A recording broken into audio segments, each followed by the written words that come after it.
Malapit nang matapos ang stir-fried clams sa table 3, Yongji. Pahintulutan ang waiter na ihanda ang mga pagkain. Pinsan, ang 30,000 na ito ay ang iyong pinagpaguran sa loob ng 3 taon. Kunin mo ang pera at makakaalis ka na ngayon. Anong ibig mong sabihin, Yongji? Noong una, ang malaking kainan na ito. Tayo ay magkapatid. Mula sa mga kainan sa tabi ng kalsada, nagsimula tayong magpursige. Ngayon kumikita tayo ng ilang milyon sa isang taon, gusto mo akong paalisin. Anong sama-samang pagsusumikap? Hindi ba't nakasalalay ito sa aming walang kapantay na talino sa negosyo? At ang aking influencer marketing. Ikaw ay isang tagapag-ikot ng kawali. Bumuhos ng ilang libong piso. Kaya mong kumuha ng isang chef para dito. Bakit kailangan ng ganun karaming pera? Ganoon din ba ang iniisip mo? Pasensya na, guro. Sabi ni Yongji. Ngayon, hindi na kailangan ng tunay na kasanayan sa mga karinderya. Basta't maraming mantika at maanghang.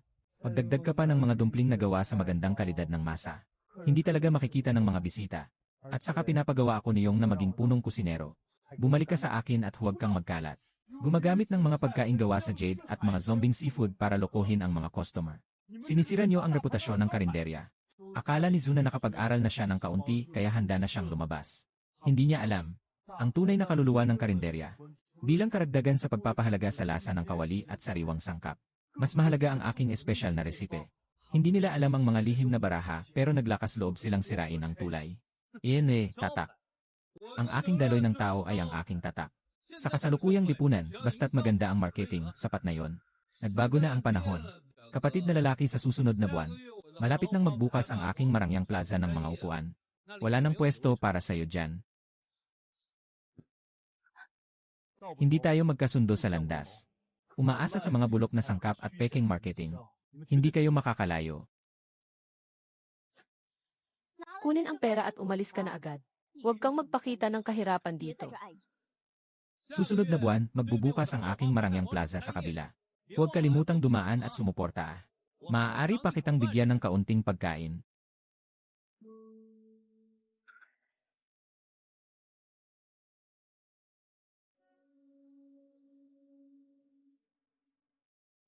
Kawawa ka, Xiaolin. Talaga bang balak mong magtayo ng tindahan dito? Sa kabila ay ang marangyang negosyo ng iyong pinsan na nag-invest ng malaking halaga. Plaza ng mga baraha. Ikaw, maliit na tindahan mo. Kaya mo bang agawin yan sa iba? Tiyakin mo, Tito. Alam ko ang aking limitasyon. Sa mga karinderya, ang tanging mahalaga ay ang lasa at ang pakikisama. Hindi ito tungkol sa dekorasyon at palabas. Mayroon akong pinakabagong mga sangkap. May apoy na kayang magluto ng perpekto. At mayroon pa siyang zaoyong nahalo. Sikretong resipe na hindi mabibili sa kahit anong halaga.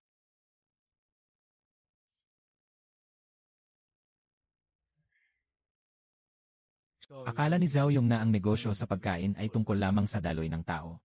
Akala niya hindi kailangan ng kasanayan ang mga karinderya. Hayaan siyang maghintay at makita. Ano ba talaga ang tunay na lasa ng lutong bahay at ang usok ng buhay?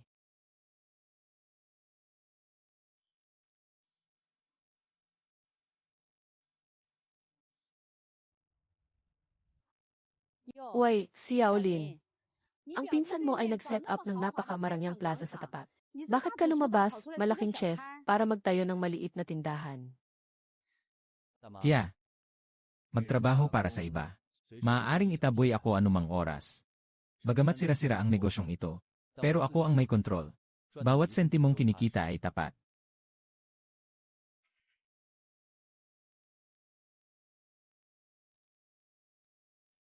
Boss, can you fry some seafood noodles now?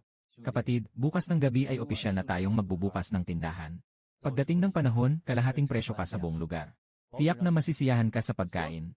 Dahil sa saloobin mong ito, bukas ng gabi, dadalhin ko ang mga kapatid ko para tikman. Bukas na ang araw ng bayaran. Pundasyon ng karinderya. Maliban sa aking espesyal na resipe, nasa pagiging sariwa ng mga sangkap ang lahat. Kailangan ng magmadali sa pamilihan ng mga produktong dagat para mamili. Boss, kunin mo ang 1 kilo ng mga buhay na hipon na ito. Kailangan ng 20 kilo ng mga clams na maglalabas ng ginto. Huwag kang mag-alala, kapatid. Sa buong merkado, ako lang ang may ganitong sariwang produkto. Boss, ang negosyo ko ay pamatagalan. Maaari mo bang garantiyahan? Ang mga supply sa hinaharap ay magiging kasing sariwa ng sa araw na ito. Malaki ang dami, nagdadala ako araw-araw ng madaling araw. Magsabi ng isang taos pusong salita. Ngayon, nagbubukas ng mga karinderya para makatipid sa gastos. Hindi na kailangan ng sobrang kaunting pira para sa mga pagkain dagat na hindi frozen. Dahil sa iyong pagsunod sa mga alituntunin, bukas, pupunta ako para suportahan ka. Palagi kang welcome. Ihanda mo na ang iyong bayad para sa hirap ng kargamento ni Ginoong Zhu. 100,000 ibalik 50,000. Sa hinaharap, lahat ng malalaking order mula kay Zhao ay nakasalalay sa inyo.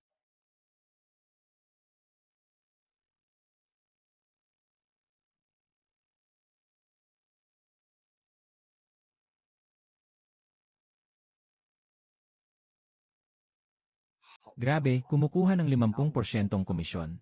Talagang pinapatay lang ang mga bisita. Akala ni Zhao Yong na ito ay isang karinderya. Kumita ng malaki sa pamamagitan ng daloy ng tao at malalakas na lasa. Ngunit hindi niya alam na ang chef na kanyang tinawag sa malaking halaga. Ako mismo ang naglagay ng bomba sa kanyang lutuan. Walang magandang sangkap at lihim na resipe.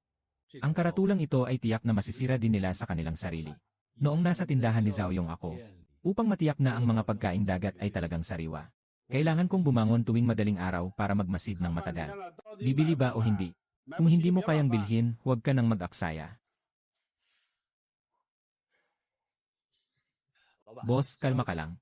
Ako ay mula sa Yongji Seafood. Tayo'y matagal nang magkakilala. Ibigay mo sa akin ang mga buhay na alimango sa mas murang presyo. Sige na, sige na. Kailangan kong maging maingat sa bawat libra ng sangkap. Ang hangganan ng karinderya. Hindi dapat bigyan ng patay na seafood ang mga bisita. Ang aking natatanging lihim na resipe na hindi ko kailanman iniiwan. Tanging nagbigay ng tunay na kaluluwa sa mga karaniwang sangkap.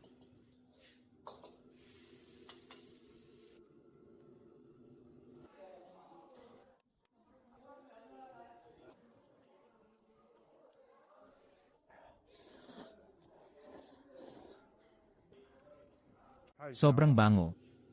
Nagtinda si Zhao Yong sa loob ng 3 taon. Hindi kailanman pinabayaan ang isang customer na magkasakit. Unti-unting umangat ang reputasyon.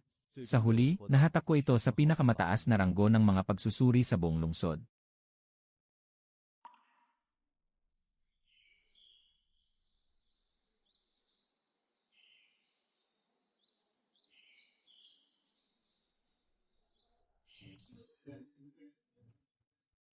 Igalang ang tiyan ng mga customer sa industriya ng pagkain. Kailangan mong makuha ang pera ng mga customer. Gamitin ang zombie meat na may 50% kickback at teknolohiya. Masyadong nagsisinungaling sa mga customer. Zhao Yong. Hindi ko na kailangang magpuyat para makabawi. Magtatagal din ang araw na yon. Empty response keys katumbas equals. Nang ako'y nagigising ng maaga at nagtatrabaho ng mabuti para sa mga supply. Ang mabait kong pinsan na si Zhao Yong. Nasa pinakamahal na restaurant sa lungsod kami sa isang pribadong silid. Naghanda siya ng isang salu-salo bilang pasasalamat para sa pamilya. Nagmamadaling ipakita sa buong pamilya ang kanyang malaking negosyo. Sa loob ng 3 taon para sa malaking kainan na ito, bumangon ako araw-araw ng alas 3 ng umaga para mamili ng mga seafood. Mainit sa kusina kaya puno ng mga pantal. Hindi nawawala ang plaster sa aking pulso. Ngayon, umunlad na siya. 30,000 piso ang dahilan para ako ay paalisin. Kailangan pang tapakan ako sa harap ng mga kamag-anak. Hahaha. Mga nakatatanda, tinipon niyo ang lahat ngayon. Gusto ko lang ipaalam sa lahat na ako si Zhao Yong, umunlad na ako. Sa loob ng 3 taon. Mula sa maliit na tindahan, umabot ako sa pagiging sikat na kainan. Susunod na buwan, mag-invest ako ng 1 milyong yuan sa Yongji. Magbubukas na ang Seafood Plaza. Si Yongji ay isa ng malaking boss ngayon. Umaasa kami sa iyo, Zhao.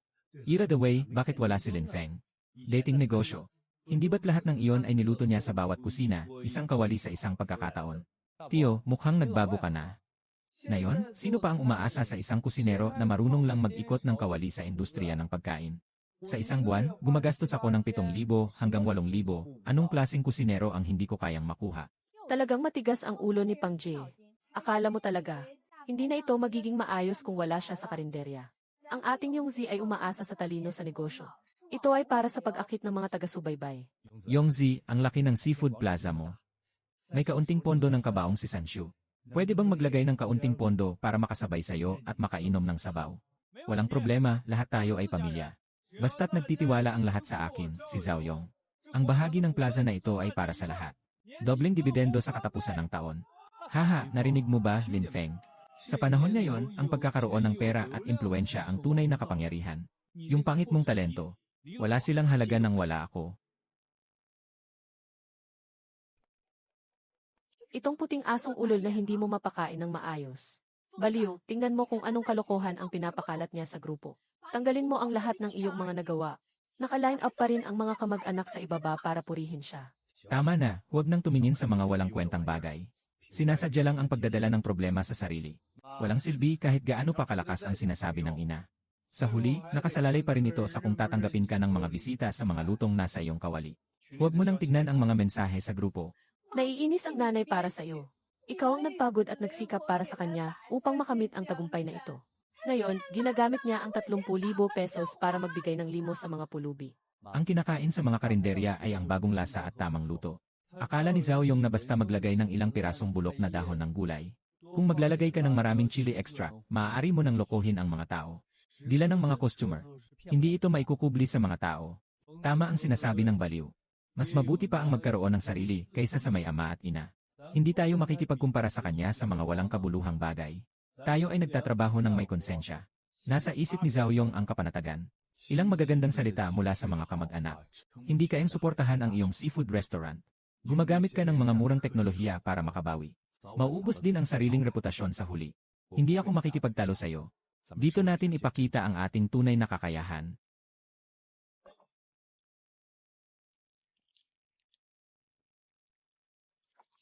Kahit sa malaking kainan, o sa maliit na kalsadang ito na may mga street food stall, ang purong lasa ng lutong ito, at ang lihim na recipe ng aking pamilya sa tabi ng bahay. Ito ang aking panghuling baraha na hindi kailanman matatalo. Bukas na ang araw ng sabay-sabay nating pagbubukas. Zhao Yong, ikaw na ang bahala sa iyong marangyang buhay. Gagawin ko ang aking mga simpleng handog habang siya ay may marangyang palabas. Tingnan natin. Ang seafood plaza ng pinsan ko ay opisyal na nagbukas ngayon. Upang lumikha ng ingay. Hindi lamang siya gumastos ng malaki para kumuha ng sikat na ye. Pati ang mga kilalang tao sa lungsod. Lahat ay inanyayahan ng isang malaking pangalan.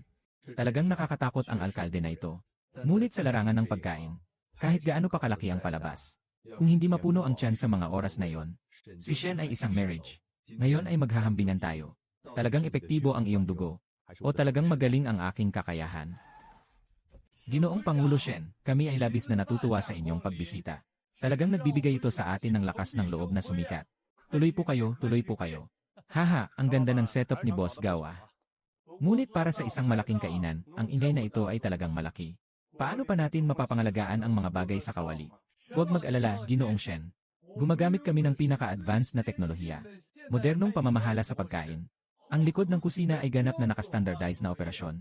At saka, ang inihanda namin para sa inyo ngayon. Lahat ay mga dekalidad na imported na seafood. Nga, Ginoong Shen. Laging nakatatak sa amin ang pangunahing tema na isang mataas na antas ng karangyaan. Tinitiyak naming mararanasan mo ang pakiramdam ng Michelin. Kumain ng Michelin sa karinderya. Sobrang kalokohan. Magkano ang halaga ng lutong pansit na ito? Yung nasa kabila, sobrang nakakatakot tingnan. Ayaw naming pumunta. Mga kuya, pagod na kayo sa isang araw, di ba? Mabilis, maupo kayo. Dito sa akin, tamang-tama ang pagdating nyo. Piniritong bulaklak na may pansit. Sagana ang pagkain, abot kaya ang presyo, talagang makabayan. Sige, bigyan mo kami ng 3 pansit. Isang dagdag na pinakamurang brie, please. Maglagay ng mas maraming sili para sa kanin. Sige, kuya, uminom ka muna ng mainit na tsaa para mag-init ang tiyan mo. Malapit na. Kahit Porsche ang nakaparada sa labas o sira-sirang tricycle. Kahit anong trabaho, maging presidente ng restaurant o manggagawa sa bukirin. Kapatid, basta umupo ka sa mesa ko. Kailangan kong bigyang halaga ang kanilang mga bibig.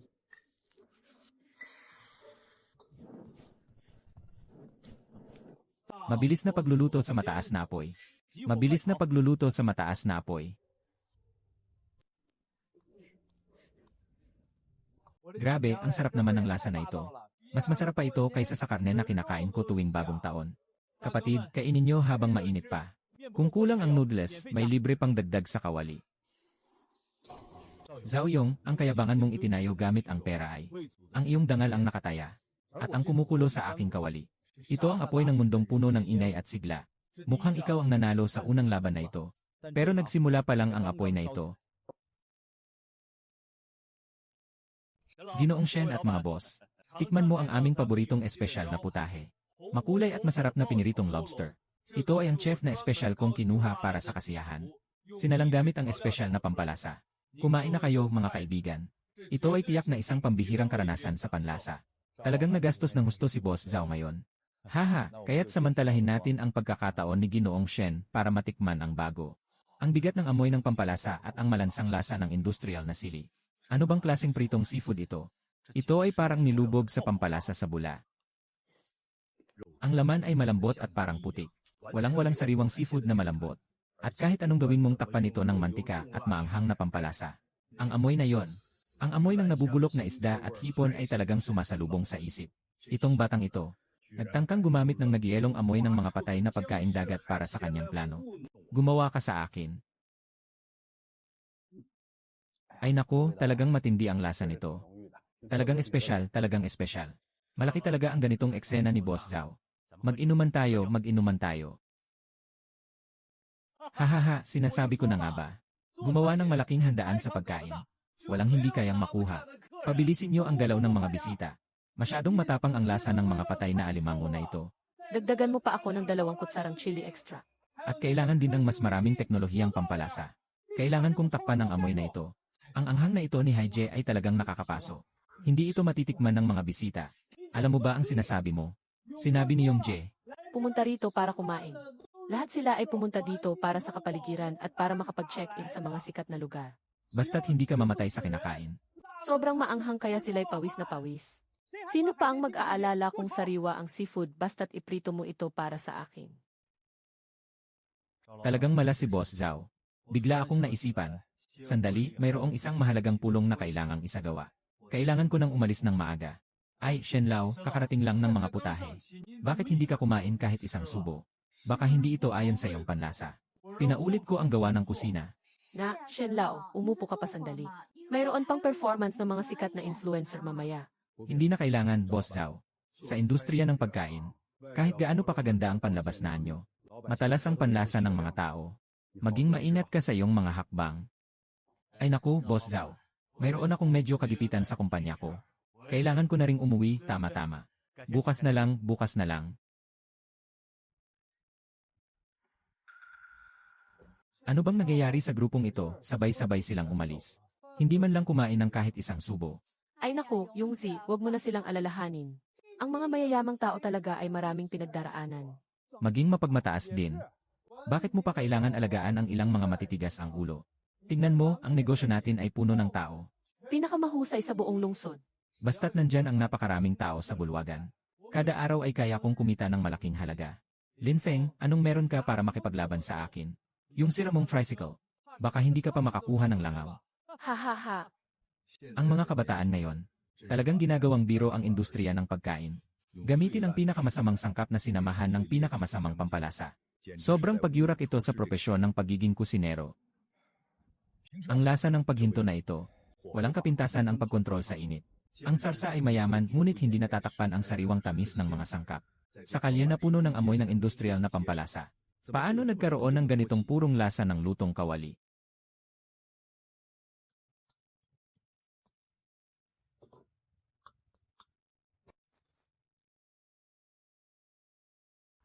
Ano bang nangyari kay Shenlao? Bakit ang bilis mong pumunta sa tabi ng kalsada? Walang maayos na tindahan dito si Ginoong Shen. Masyadong magulo ang paligid. Baka mas mabuti kung lumipat na lang tayo sa ibang kainan. Nga, ang kalinisan ng mga kainan sa tabi ng kalsada ay talagang hindi mapapangalagaan. Kung sakaling magkasakit ang tiyan, masisira ang reputasyon ng board of directors kung magtatagal pa. Kung masarap o hindi, ang dila ang magsasabi. Kung hindi kayo sanay, mas mabuting umuwi na kayo. Kailangan kong makakain ng isang subo dito ngayon. Ang nakakalitong ritmo, tiyak na hindi ito isang bagay na madaling makuha sa isang araw. Itong ritmo ng pagkuha, nakatagong talagang galing ang ganitong uri ng matitigas na teknik.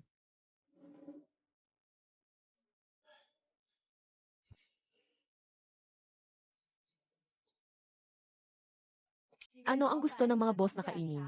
Nakadisplay lahat ng maliit na menu namin sa pader. Hindi na kailangan tingnan ng malaking kapatid ang menu. Hayaan mong kunin ng mga magulang mo. Mag-order ng pinakasimpleng ginisang tahong. 3 bowl pa ng seafood noodles. Mas simple, mas mabuti. Sige, darating na agad. Bago ba ang mga seafood? Sariwa ba ang lutong tamang-tama?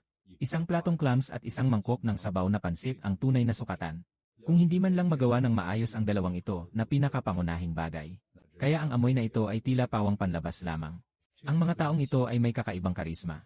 Kakatapos lang lumabas mula sa plaza sa kabila. 80% ay hindi sanay sa mga teknolohiyang pagkain. Ang mga tunay na mahilig kumain ang may pinakamagagandang panlasa. Kailangan kong ipakita ang aking buong kakayahan.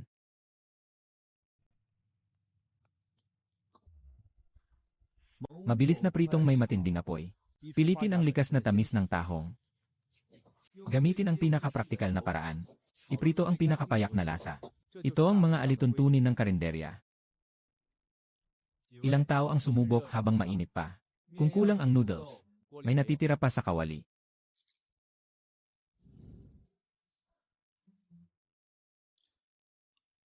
Ang tamis ng mga clams ay ganap na nakalok sa laman nito. Sa isang kagat, sumabog ang katas. Mas lalo pang pinatindi ng salsang ito. May kaunting hindi madaling mapansin na anghang sa alat at alat. Hindi lamang nito kinuha ang tunay na lasa ng mga seafood. Sa halip ay itinaas ito sa isang bagong antas. Isang subo ng tunay na lasa ng lutong kawali. Ito ang tunay na pagkain para sa tao.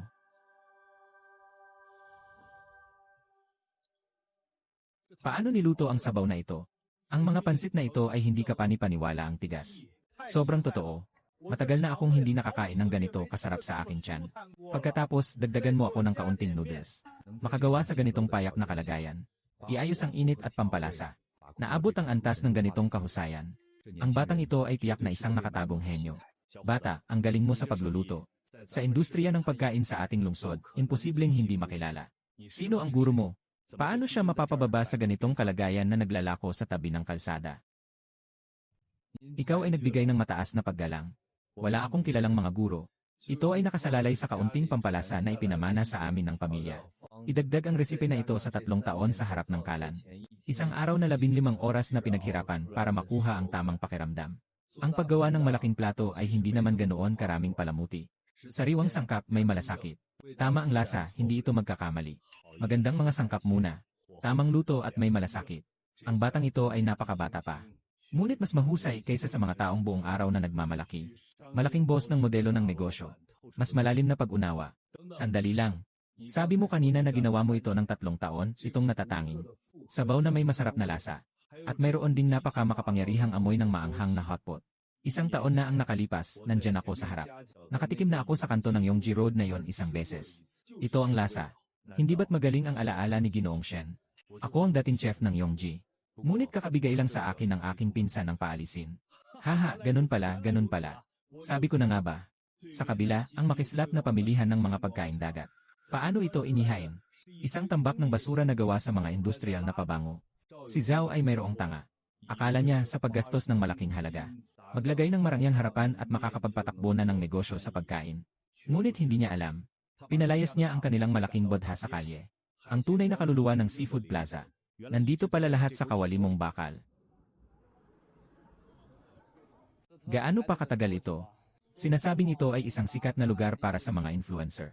Nangyari na. Naghintay kami sa labas ng 1 oras. May lamok. Uy, Huang Mao, tingnan mo. Doon sa kabila, may ilang malalaking boss na bumaba mula sa pulang sasakyan. Bakit sila nakadapo sa tabi ng daan at kumakain sa murang kainan? Grabe, ang sarap naman nito. Yung mga ekspresyon ng mga may-ari pagkatapos nilang kumain ay talagang nasiyahan. Siyempre, hindi ito fake. Antayin ang walang kwentang sikat na tindahan. Sige, sumunod ka sa akin sa kabila para matikman. Hindi ako naniniwala. Hindi naman mas mababa ang karinderya na ito kumpara sa malaking restoran. Bata, ipaglaban mo ang iyong galing. Huwag magpaloko sa peking kasaganaan sa labas. Bukas ng gabi, babalik ako, boss, ako si Shen Qingshan. Nakikita kong masarap kumain ang mga malaking boss na yon. Ano ang mga espesyal na kakayahan mo? Kapatid, gutom na gutom ako ngayon. Kung hindi masarap ang luto mo, hindi ako magbabayad. Kapatid, wala akong pera, huwag kang mag-alala. Kung hindi masarap dito, walang bayad. Ihahain ko sa inyo ang 2 platong piniritong suso. 1 platong espesyal na sinangag na pansit. Tinitiyak kong mararanasan nyo ang kasiyahan ng isang masaganang handaan. Sige, kaya yan. Sige, ayon sa sinabi mo, bilisan mo na. Ang paggawa ng malaking kainan ay nangangailangan ng pinakamabilis na bilis. Pinakamalakas na apoy. Pagsakot sa grupong ito na pinakamapili. At ang pinakatotoong kabataan. 1 segundo lang ang kulang, ayaw na sa hilaw. Isang segundo lang, parang matanda na. Ngayon na, luto na. Grabe. Sobrang sarap, bakit ang lambot ng karne na ito? Ang sarsa na ito ay maanghang na may tamis. Parang matatanggal na ang dila ko, sobrang lupet. Ang sirang plaza sa kabila ay hindi maihahambing dito. Empty response keys katumbas equals. Boss, dagdagan mo kami ng 2 kahon ng serbesa. Kailangan nating uminom ng todo ngayong gabi. Mga kapatid, huwag nang pumila sa kung anumang Yongji sa kabila. Lahat ay buwis sa talino. Yung tindahan sa kabila ng kalsada, ang Fengji. Ito ang tunay na lasa ng Diyos. Nakaabot na ako, wala nang kahit anong makakain. Zhao Yong, panggap na kasayahan. Nakuha ang isang sandali. Hindi kayang lokohin magpakailanman. Ang tunay na sandali ay ang pagboto gamit ang mga paa. Nagsimula na ang aking pagsasakretariate.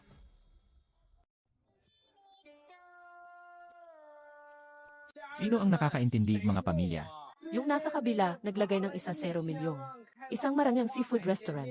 Lahat ay gawa sa mamahaling sangkap at pang-industriyang pabango. Purong tubig ng talino. Tunay na magandang bagay. Sa kanto ng kalsada, sa maliit na tindahan ng hangin na ito. Ang amoy ng lutong sa malaking kawali. Itong sumasabog na mga suso ng kuhol. Itong espesyal na sarsa. Nangangako akong hindi masarap ito sa aking 20 taong pagiging single. Dumiretso kayo sa linya ng internet at batuhin niyo ako. Ang presyo ay hindi pa umaabot ng 1 per 3 ng nasa kabila. Basta sumugod na lang kayo sa tapat ng Yongji Plaza. Kahapon ng gabi nandoon din ako, sobrang sarap ng lasa. 6 Xiao Feng. Tingnan mo na. Naging sikat ka na, yung dilaw na batang lalaki kagabi. Ipinost mo na ang video mo ng pagluluto sa internet. Ngayon, libu-libong tao sa lungsod ang nakakita na. Narito ang isang malaking grupo na nagsabing gusto nilang tikman ngayong gabi. Ito ang reputasyon.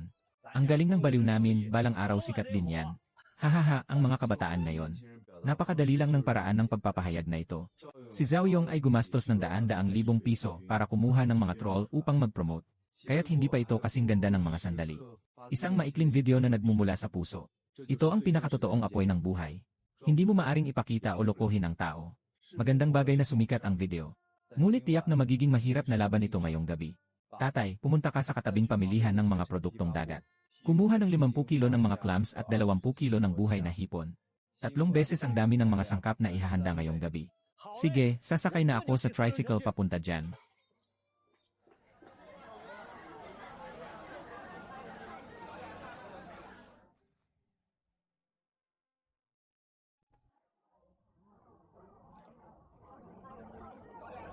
Boss, nandito na naman ako.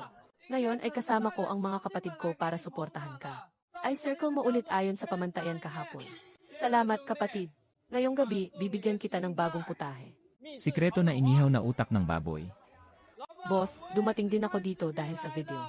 Bigyan mo ako ng kapareho. Boss, may upuan pa ba dito? Dala ko na kahit ang gear shift.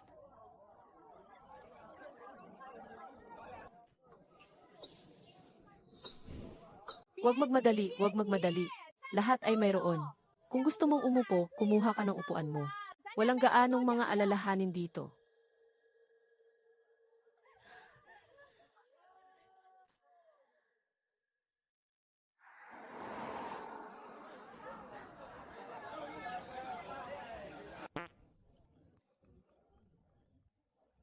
Paano mangyayari to? Saan nanggaling ang ganitong karaming tao sa basurang pwesto na iyon?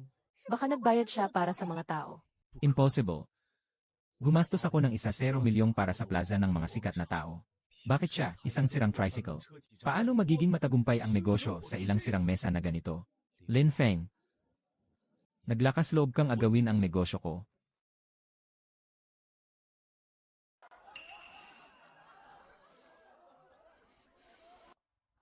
Salamat sa tunay na daloy ng mga customer at magandang reputasyon kagabi. Ang aking panahon ng hangin. Isang gabi lang ay umarangkada na. Nasa unahan ng listahan ng mga bagong bituin sa pagkain sa lungsod. Kahit na ilang dekada lang ang mga pagsusuri. Ngunit lahat sila ay may purong 5 bituin na pagsusuri. Anong sirang sikat na tindahan? Ang mga clam ay puro buhangin. Ang laman ng lobsters ay pira-piraso. Tiyak na ito ay patay na pagkaing dagat. Umiwas. Kagabi pagkatapos kumain, umuwi na. Nagkaabala kami ng tiyan ng buong magdamag ng aking partner. Ngayon ay nasa ospital pa ako at nakadidrip. Mahal at hindi masarap. Bilang karagdagan sa dekorasyon, wala nang ibang silbi. Purong buwis sa katalinuhan. Mas mabilis pang dumating ang mga manloloko kaysa sa inaasahan ko. Ang pangunahing bahagi ng karinderya ay ang mga sangkap.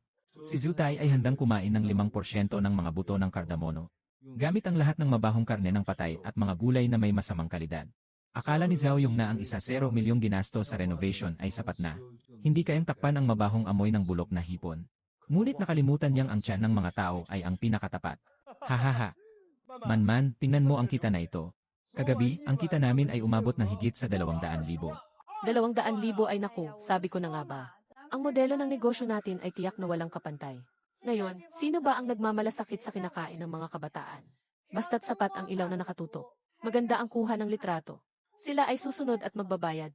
Si Lin Feng, ang probinsya ng iyon. Bakit ba sila araw-araw na nakikipag-usap sa akin tungkol sa tamang luto at kawali? Nakapagod siya hanggang sa mamatay. Pagod na pagod ako sa buong magdamag na pag-ikot ng kutsara, ilang kita kaya ang makukuha ko. Sa panahon ngayon, ang negosyo sa pagkain ay nakasalalay sa talino. Ay, Yongjae. Naku, may nangyaring masama.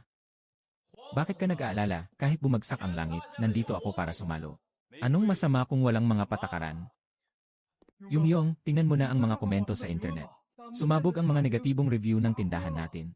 Lahat sila ay nagagalit na ang aming mga seafood ay hindi sariwa. May mga tao pang nagsasabing na ospital sila pagkatapos kumain. Itong grupong mga mapaghimagsik. Sobrang kalokohan ito. Baka gusto niyong na. Baka dapat tayong lumipat ng supplier. Tama nga, sobrang tapang ng amoy ng mga patay na alimango kahapon. Naglagay ako ng kalahating bote ng chili extract pero hindi pa rin naalis ang amoy. Palitan ang supplier. Walang problema sa mga produkto natin. Naiintindihan ko na. Siyempre si Shen Feng ay yung walang kwentang si Lin Feng. Si Pang Jie ay isang nagtitinda sa kalsada. Wala siyang kakayahan para dito. Sinasadya niyang gumastos ng pera para umupa ng mga troll para sirain ako. Gusto niyang sirain ang aking reputasyon. Maglaro ka sa akin ng patago. Sige, babahain kita ng pera hanggang malunod ka, Lin Feng.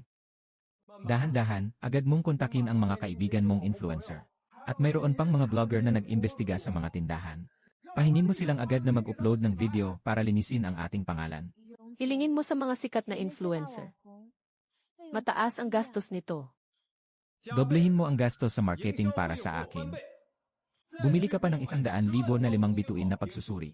Tanggalin mo lahat ng mga negatibong review na ito. Pumunta ka at ipaprinta ang mga promotional na leaflets.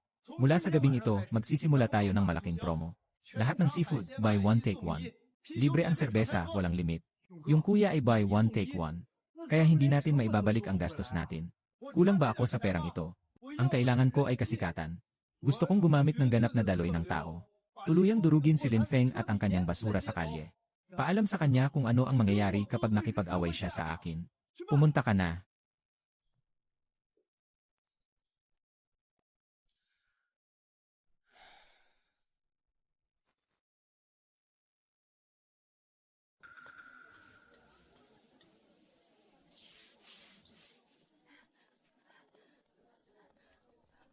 Tito, naka-order na ako ng stir-fried clams sa loob ng kalahating oras. Bakit hindi pa dumarating? Ay naku, huwag kang magmadali, bata. May mga 15 mesa pang nakasalansan sa harap.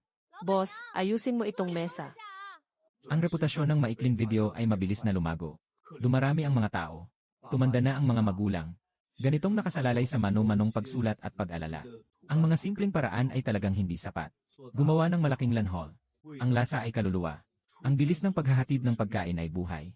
Kung magpapatuloy pa ito sa ganitong kaguluhan, naiinip na ang mga bisita. Ang mahirap na naipon na reputasyon ay mawawasak. Kailangan ng baguhin ang proseso.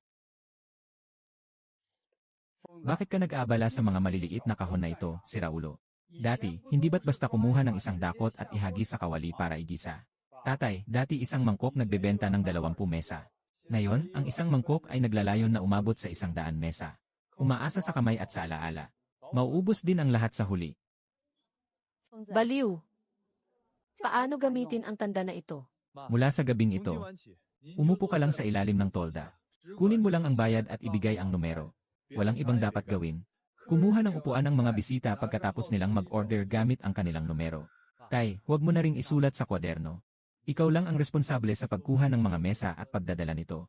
Kapag pinindot ko ang kampana at tinawag ang numero, diretsyo mo nang dalhin. Tiyak na hindi ito magkakamali.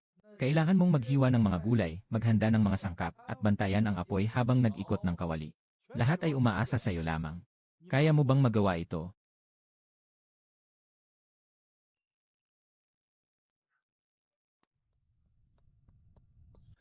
Mas marami ang tao ngayong gabi, mga kapatid. Tinatayang aabuti ng mahigit kalahating oras. Mag-snack muna ng mga buto ng pakwan. Uminom ka muna, kabataan. Malapit nang ilabas ang mainit na ulam. Ang bilis naman, tito. Hindi na magiging magulo ngayong gabi. Ang 5 at 8 ay sabay na ihahain ang mga clams. Ang sabaw ng seafood ng Mesa Siyam ay pinagsasaluhan. Ang espesyal na seafood na may piniritong clams mula sa Mesa 15 ay naihain. Diyos ko, 5 minuto. Hindi pa nga ako nakaupo ay nandyan na sila. Ang bilis naman ng paghatid ng pagkain. Ang lasa ay talagang pareho na pareho sa kahapon. Sobrang puno ng lasa. Ang bilis ng kamay ng boss na ito ay talagang kahanga-hanga. Mas mabilis pa ang turnover na ito kaysa sa pagkain sa fast food. Ang boss na ito ay hindi basta-basta. Nakatanggap ng 286 yuan. Labanan sa Zaoyong Dapa. Hindi ang dekorasyon at labanan ang tunay na pinaglalaban. Itong matibay na kakayahan. Hindi mo ito matutunan sa walong buhay mo.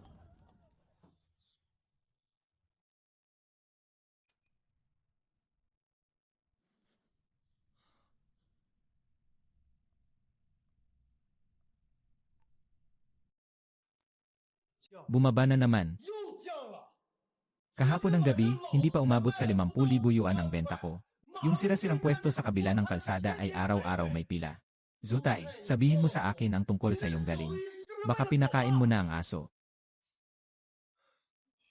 Hindi talaga masama si Yongjae. Araw-araw may mga tao sa internet na nagsasabing hindi sariwa ang ating mga sangkap. Nang marinig ng mga bisita, agad silang pumunta sa kabila. E di kailangan mong mag-isip ng paraan. Walang ibang paraan kundi ito. Ano ang gagawin natin? Ang 1-0 milyong pamumuhunan natin ay mawawala ng halaga. Hindi na ako maghihintay. Dahil nagmamadali silang makakuha ng murang presyo. Maglalaro ako sa kanila ng malaki. Simula ngayong hapon, si Zhu ay magsisimulang makipag-ugnayan sa akin. Buong proseso, nagbayad ng 79 yuan para sa package deal.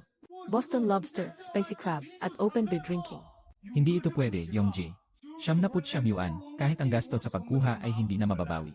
Talagang nalulugi tayo dito. Wala kang alam. Ito ay tinatawag na pag-akit ng mga tao. Basta't maibalik ang mga customer mula kay Lin Feng. Maraming paraan ang isip. Kunin ang pera sa ibang lugar. Agad na ilagay ito sa tindahan. Pangkalahatang promosyon sa internet. Gusto kong walang makuha siyang bisita ngayong gabi. 79 pesos para sa pinya. Libre ang serbesa, walang limit. 79 pesos para sa pakwan. Libre ang serbesa, walang limit. Baliw, tingnan mo yung tao sa kabila. Lahat sila ay naakit na sa mababang presyo. Isang mesa lang ang naitayo natin sa buong gabi. Ano na ang gagawin natin dito? Walang anuman, pupuntahan ko ulit ang mesa para punasan. Laging may mga bisita.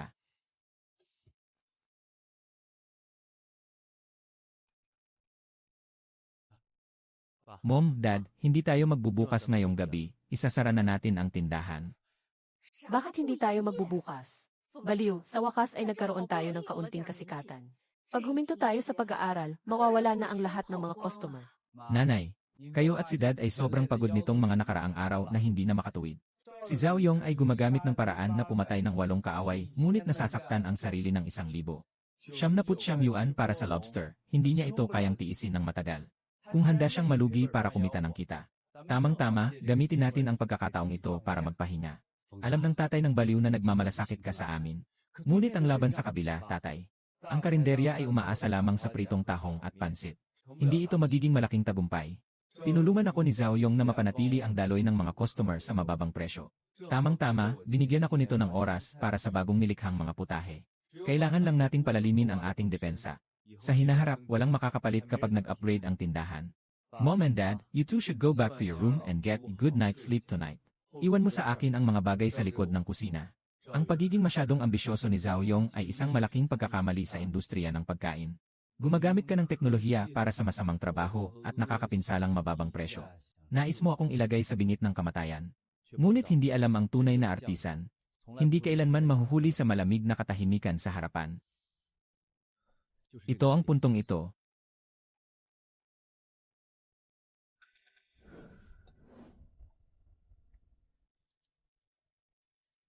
Naghihintay si Zhao Yong sa araw na hindi na kayang tiisin ng iyong pagkontrol. Dala ko ang bagong lihim na ito. Ganap na sakupin ang buong lungsod ng mga kainan sa gabi.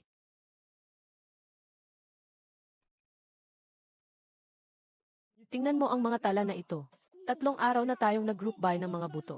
Nabawi na ang daloy ng mga tao. Ngunit nalugi ako ng buong 300,000 sa aking mga libro. Pati ang sahod ng mga empleyado ay hindi na maibigay. Yung ₱70 para sa lobster. Ito ay talagang isang negosyo na nalulugi. Lahat ng bisita ay pumipili ng mga mamahaling pagkain. Mas marami tayong kinakain, mas malaki ang lugi natin. Wala akong pakialam. Simula ngayon, lahat ng gasto sa mga sangkap sa kusina ay kailangan kong bawasan. Hindi ko alintana kung ano ang binibili mo. Kahit na ang binili mo ay mga bulok na dahon ng puno.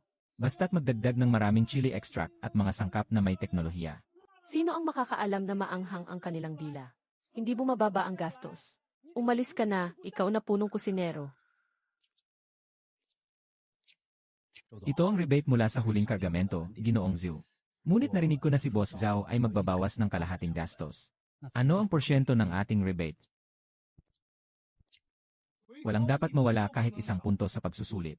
Nandyan ako sa kanya para magdusa, hindi ba para makakuha ng mas maraming pera? Kailangan bawasan ang gastos.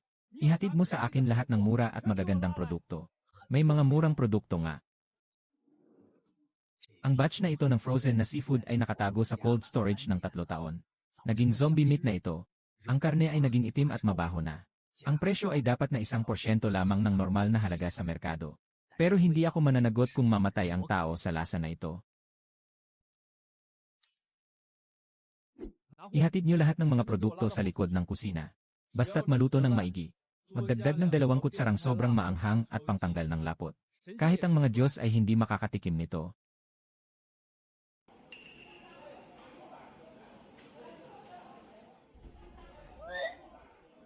Ano nang nangyari? Masama ba ang tiyan mo? Ay nako, ang sakit ng tiyan ko.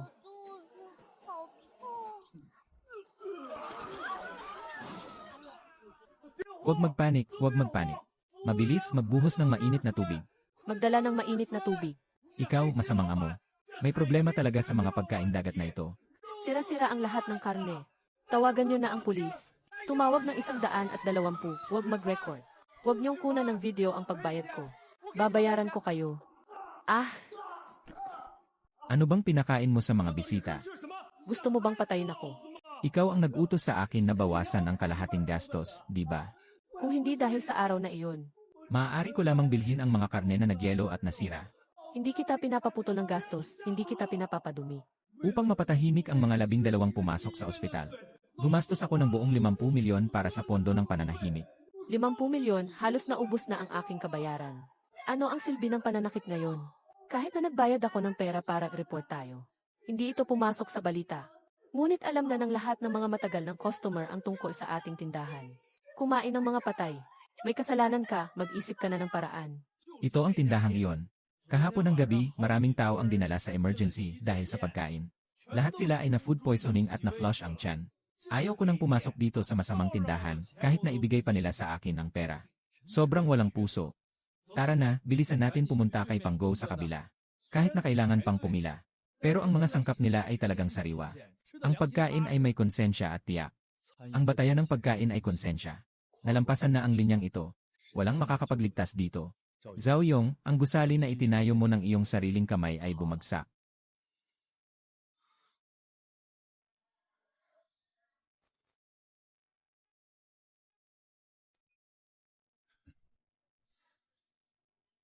Akala ko malaking negosyo ito. Isang platong fried noodles ay 15 piso. Isang order ng mga clam 20 o 30. Linfeng, ang mga pagkain ito mo ay parang presyo ng repolyo. Kahit na araw-araw na nakapila at pagod na pagod. Ilang barya ang kaya mong kitain sa isang araw. Tingnan mo, ang mga magulang mo ay ganito nakatanda. Nasa tabi ka pa sa kalsadang ito na humihinga ng usok mula sa mga sasakyan. Magdala ng plato at maghugas ng mga pinggan. Nakakahiya ka namang maging anak. Tingnan mo si Yongzi. Lahat ay tungkol sa mataas na antas ng modelo ng negosyo. Kami na mga nag-invest. Naghihintay na lang ng malaking dibidendo sa katapusan ng taon. Masarap sa pakiramdam na tumulong sa sariling anak. Kayo ay naglaan ng kalahating buhay na ipon. Ihagis kay Zhao Yong ang puting mata na asong ulol. Wala nang kahit anong anino sa kanyang sira-sirang tindahan ngayon. May mukha pa kayong magyabang dito. Kapatid na babae, Huwag kang mainggit dito. Ang ginawa ni Yongzi ay tinatawag na estratehikong pagsasaayos. Ang malaking restoran ay hindi kayang ipantay ng inyong sira-sirang kanto. Ito ang tinatawag na isang buhay ng pagod at hirap. Tio. Tio. Nababahala kayo sa mga ipinatong ninyong pera para sa pensyon ni Zhao Yong. Nababahala sa loob. Gusto mong tumakbo dito para maghanap ng pakiramdam ng pagiging superior. Mali ang lugar na napuntahan.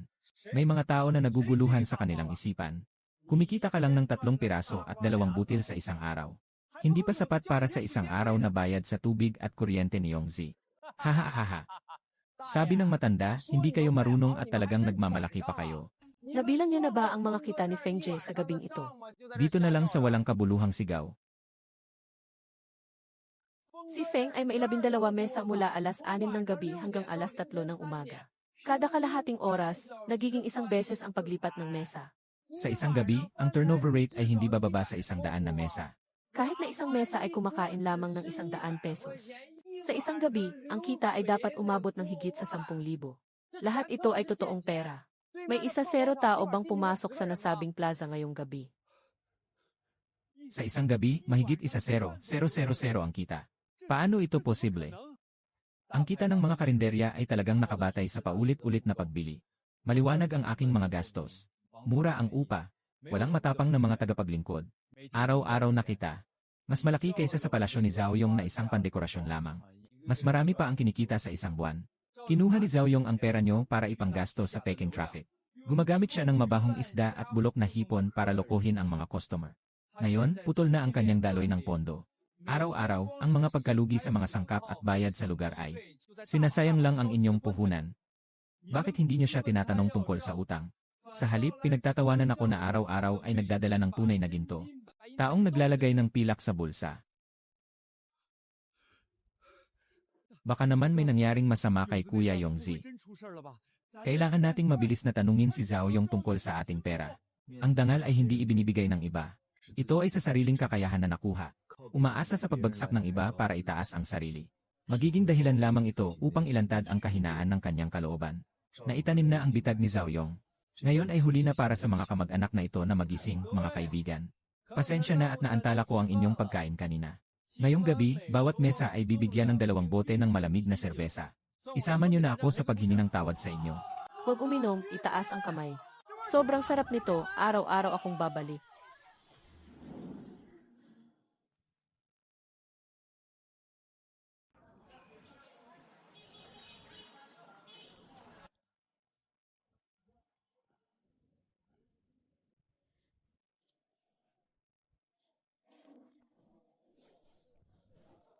Mag-isa lang ang kuya. Ano ang gusto mong kainin ngayong gabi? Bigyan mo ako ng isang order ng piniritong tahong. Isang dagdag na bahagi ng bagong pirma ng inyong bahay. Sikreto na bullfrog. Sandali lang po, malapit na. Ginoong Shen, nandito ka na. Hindi nagdala ng tao. Ngayon ay hindi tayo mag-uusap tungkol sa trabaho. Talagang gusto ko lang ang amoy ng iyong lutuan. Umupo ka at makipag-usap sa matanda ng kaunti. CJ, kailangan lang ng kaunting pahinga. Ang lakas ng amoy ng gamot. Ang amoy na ito ay ganap na sumisipsip sa mga buto. Hindi lamang nito tinanggal ang lansa ng bullfrog. At dinala ang tamis ng karne sa sukdulan. Ang ganitong sobrang tumpak na pagkontrol sa mga pampalasa. Tiyak na ito ay bunga ng matinding pagsisikap at pagsusumikap. Ang bagong putahe ng binata ay talagang kahanga-hanga. Mga 5-star na chef sa merkado. Hindi rin naman kayang makuha ang ganitong malalim at matibay na lasa. Sobra namang papuri ni Ginoong Shen. Ang mga pagkain sa karinderya ay hindi ganoon kapiki. Hindi kailangan ng sabaw para maging masarap. Hindi rin ito nag-aalaga ng masalimuot na presentasyon. Ang mga karaniwang tao ay pagod na pagod pagkatapos ng isang araw na trabaho. Isang masarap na pagkain na may matinding lasa. Sapat ang nilagay na sangkap. Sapat ang luto. Kumakain ka at nagiging pawisan. Ito ang tinatawag na masarap. Sapat ang mga sangkap. Sapat ang luto. Napakasimpleng katotohanan. Ngayon, ilan ang mga tao na makakaintindi nito? Tingnan mo ang kabila. Gumastos ng mahigit 10 milyon para sa renovation. Puno ng isip ang paano pisilin ang gastos ng mga sangkap. Paano gamitin ang pabango para lokohin ang dila ng inukit na bato. Hindi nag-iisip ng pagbabago kapag may nangyaring masama. Magbayad para isara ang bibig. Hindi ito tinatawag na pagkain. Ito ay tinatawag na kasalanan. Ang pundasyon ay baluktot. Mas mataas ang itinatayo ng gusali. Mas malala ang pagbagsak. Ang mga bibig ng mga customer ang pinakamapili. Ito rin ang pinakamakatarungan. Sa susunod na buwan, magkakaroon ng kalahating taong pagsusuri ang asosasyon ng mga restoran. Pinakamabigat na gawad para sa pinakamahusay na kakaibang likha ng bayan. Napagpasyahan ko na. Nominado para sa'yo. Shenlao, ako ay isang nagtitinda sa kalye. Wala nga akong maayos na tindahan. Ibigay mo sa akin ang ganitong bigat na nominasyon para sa parangal. Sa asosasyon, tiyak na magkakaroon ng mga chismis. Ano bang halaga ng panlabas na anyo? Nakasalalay ako sa husay ng aking kamay. Hindi ito tungkol sa dekorasyon. Basta't malinis ang ilalim ng iyong kawali. Ang lasa ay karapat-dapat sa konsensya. May karapatan ka nang tanggapin ang gantimpalang ito. Lin Feng, ingatan mo ang kawali mong ito. Hindi lang kita gustong bigyan ng gantimpala. At gusto kong makita ito ng lahat ng nagnenegosyo sa pagkain sa buong lungsod. Ano ang tunay na pundasyon ng ating industriya? Ang pamagat na ito. Hindi lamang ito isang pagkakataon. Mas lalo na itong isang nakabiting espada. Sa itaas ng ulo ang kutsilyo. Sa susunod na daan, hindi dapat magkaroon ng kahit na kaunting pagkakamali. Zhao Yong, ang aking pagsalungat ay nagsisimula pa lamang. Kailangan mong suportahan ako.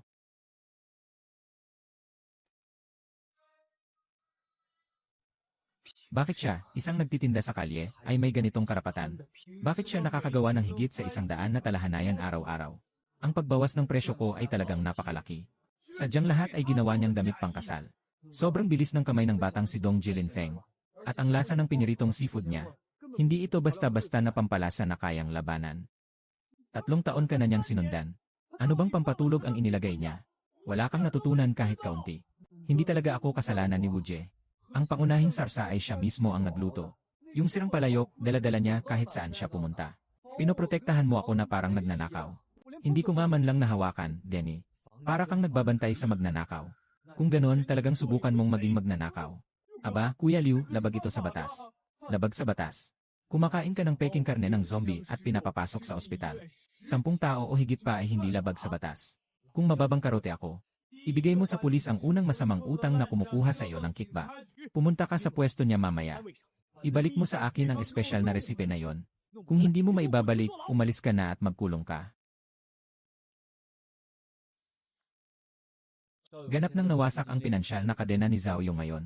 Kapag ang aso ay nasa suliranin, tiyak na hindi siya maghihintay na lang. Ang pangunahing bahagi ng karinderya ay ang resipe. Sa kanyang madilim na isipan, nag-isip siya ng mga paraan. Hindi ko kayang harapin ang nakaw. Tiyak na darating siya para magnakaw ng tahimik. Lin Feng, huwag mo akong sisihin, pinilit din ako. Kung hindi ko makuha ang resipe, hindi ako kayang patayin ni Zhao Yongfei. Natagpuan ang lihim na resipe ng angkan ng Lin. Mayroon na tayo nito. Tingnan natin kung paano ka pa magiging mayabang, Lin Feng.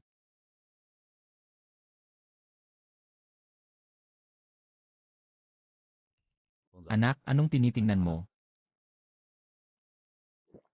Wala namang anuman, di ba? Nanonood ng palabas ng mga unggoy. Ma, huwag kang mag-alala, nilagay ko talaga ang notebook na yon doon. Nakasulat doon ang pinakapayak na sangkap ng kwento. Hindi ito ang pangunahing lihim ng ating pamilya. Zutay Zhaoyong, akala nyo ba kapag nakuha nyo ang resipe ay mananalo na kayo? Ang tunay na pangunahing bagay ay ang pag-unawa sa tamang luto. At ang konsensya sa paggawa ng pagkain. Hawak nyo ang isang patay na peking bilang. Aabot lang ito sa mas lalong pagkasira ng inyong pangalan.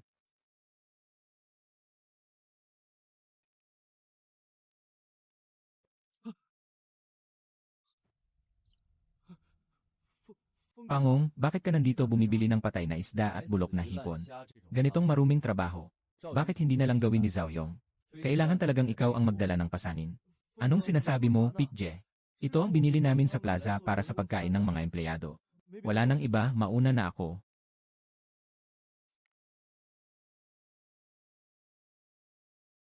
Gawing pagkain para sa mga empleyado. Bakit ka naman nanggugulo sa aking pwesto sa gitna ng gabi? Para rin ito sa dagdag na pagkain ng mga empleyado. Ito, Pangulong Feng, nagkamali ako. Ako'y naligaw ng landas. Huwag kang mag-uulat sa pulis.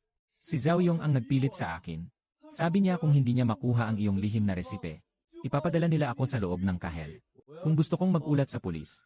Kanina umaga, pumunta ang mga pulis sa kusina para arestuhin ang tao.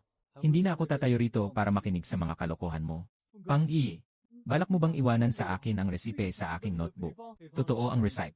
Nakasulat doon ang dami ng mga pampalasa. Walang kahit kaunting kasinungalingan. Maaari mong ibigay ng buo. Ibigay ang hindi gumagalaw kay Zhao Yong para sa panganganak. Nabali na ba siya? Ang pangunahing dahilan ng pagkamatay niya sa karinderya ay ang resipe. 3 taon ka nang sumusunod sa akin. Akala ko ay nakakuha ka man lang ng kaunting kaalaman. Ngayon mukhang puno ng mga ideya tungkol kay Zhao Yong ang nasa isip mo. Yung klase ng panlilinlang na kalokohan. Hawak mo ang basag na notebook na yon. Akala mo ay basta kumuha ng ilang pampalasa ay makakagawa ka ng lasa ko. Gumawa ng malaking platong luya. Ang resipe ay patay. Ang init ay buhay. Ano ang ibig sabihin ng tamang init? Kailan ilalagay ang sibuyas at luya sa mainit na mantika na ito? Itong kutsarang sarsa.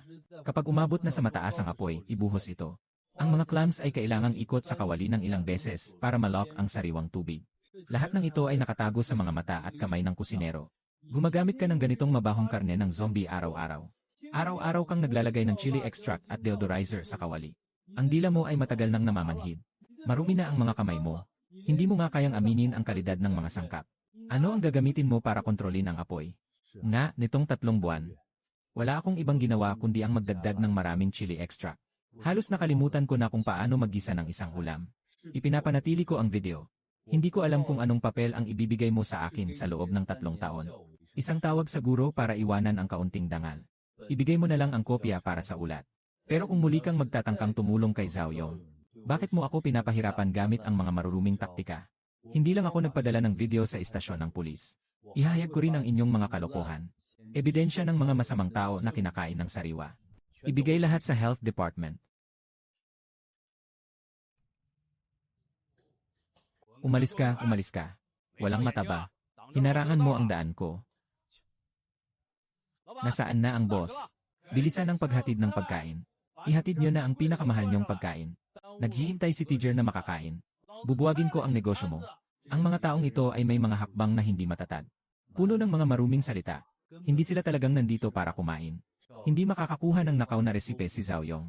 Nagsimula na silang maglaro ng mga murang taktika sa lipunan. Sige, gusto kong makita kung anong palabas ang kaya niyong ipakita. Sa karinderya, may mga patakaran na kumuha ng numero at maghintay sa pila. Walang numero, walang serbisyo. Huwag masyadong magdaldal, nandito ako para kumain at binibigyan kita ng halaga. Ngayon, babasagin ko na ang iyong kawali. Huwag magalit mga kuya. Ito ang bago naming alok.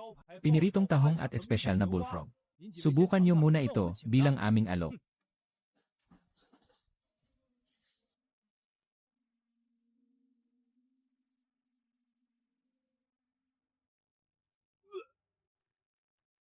Ano ito? Boss, lumapit ka dito.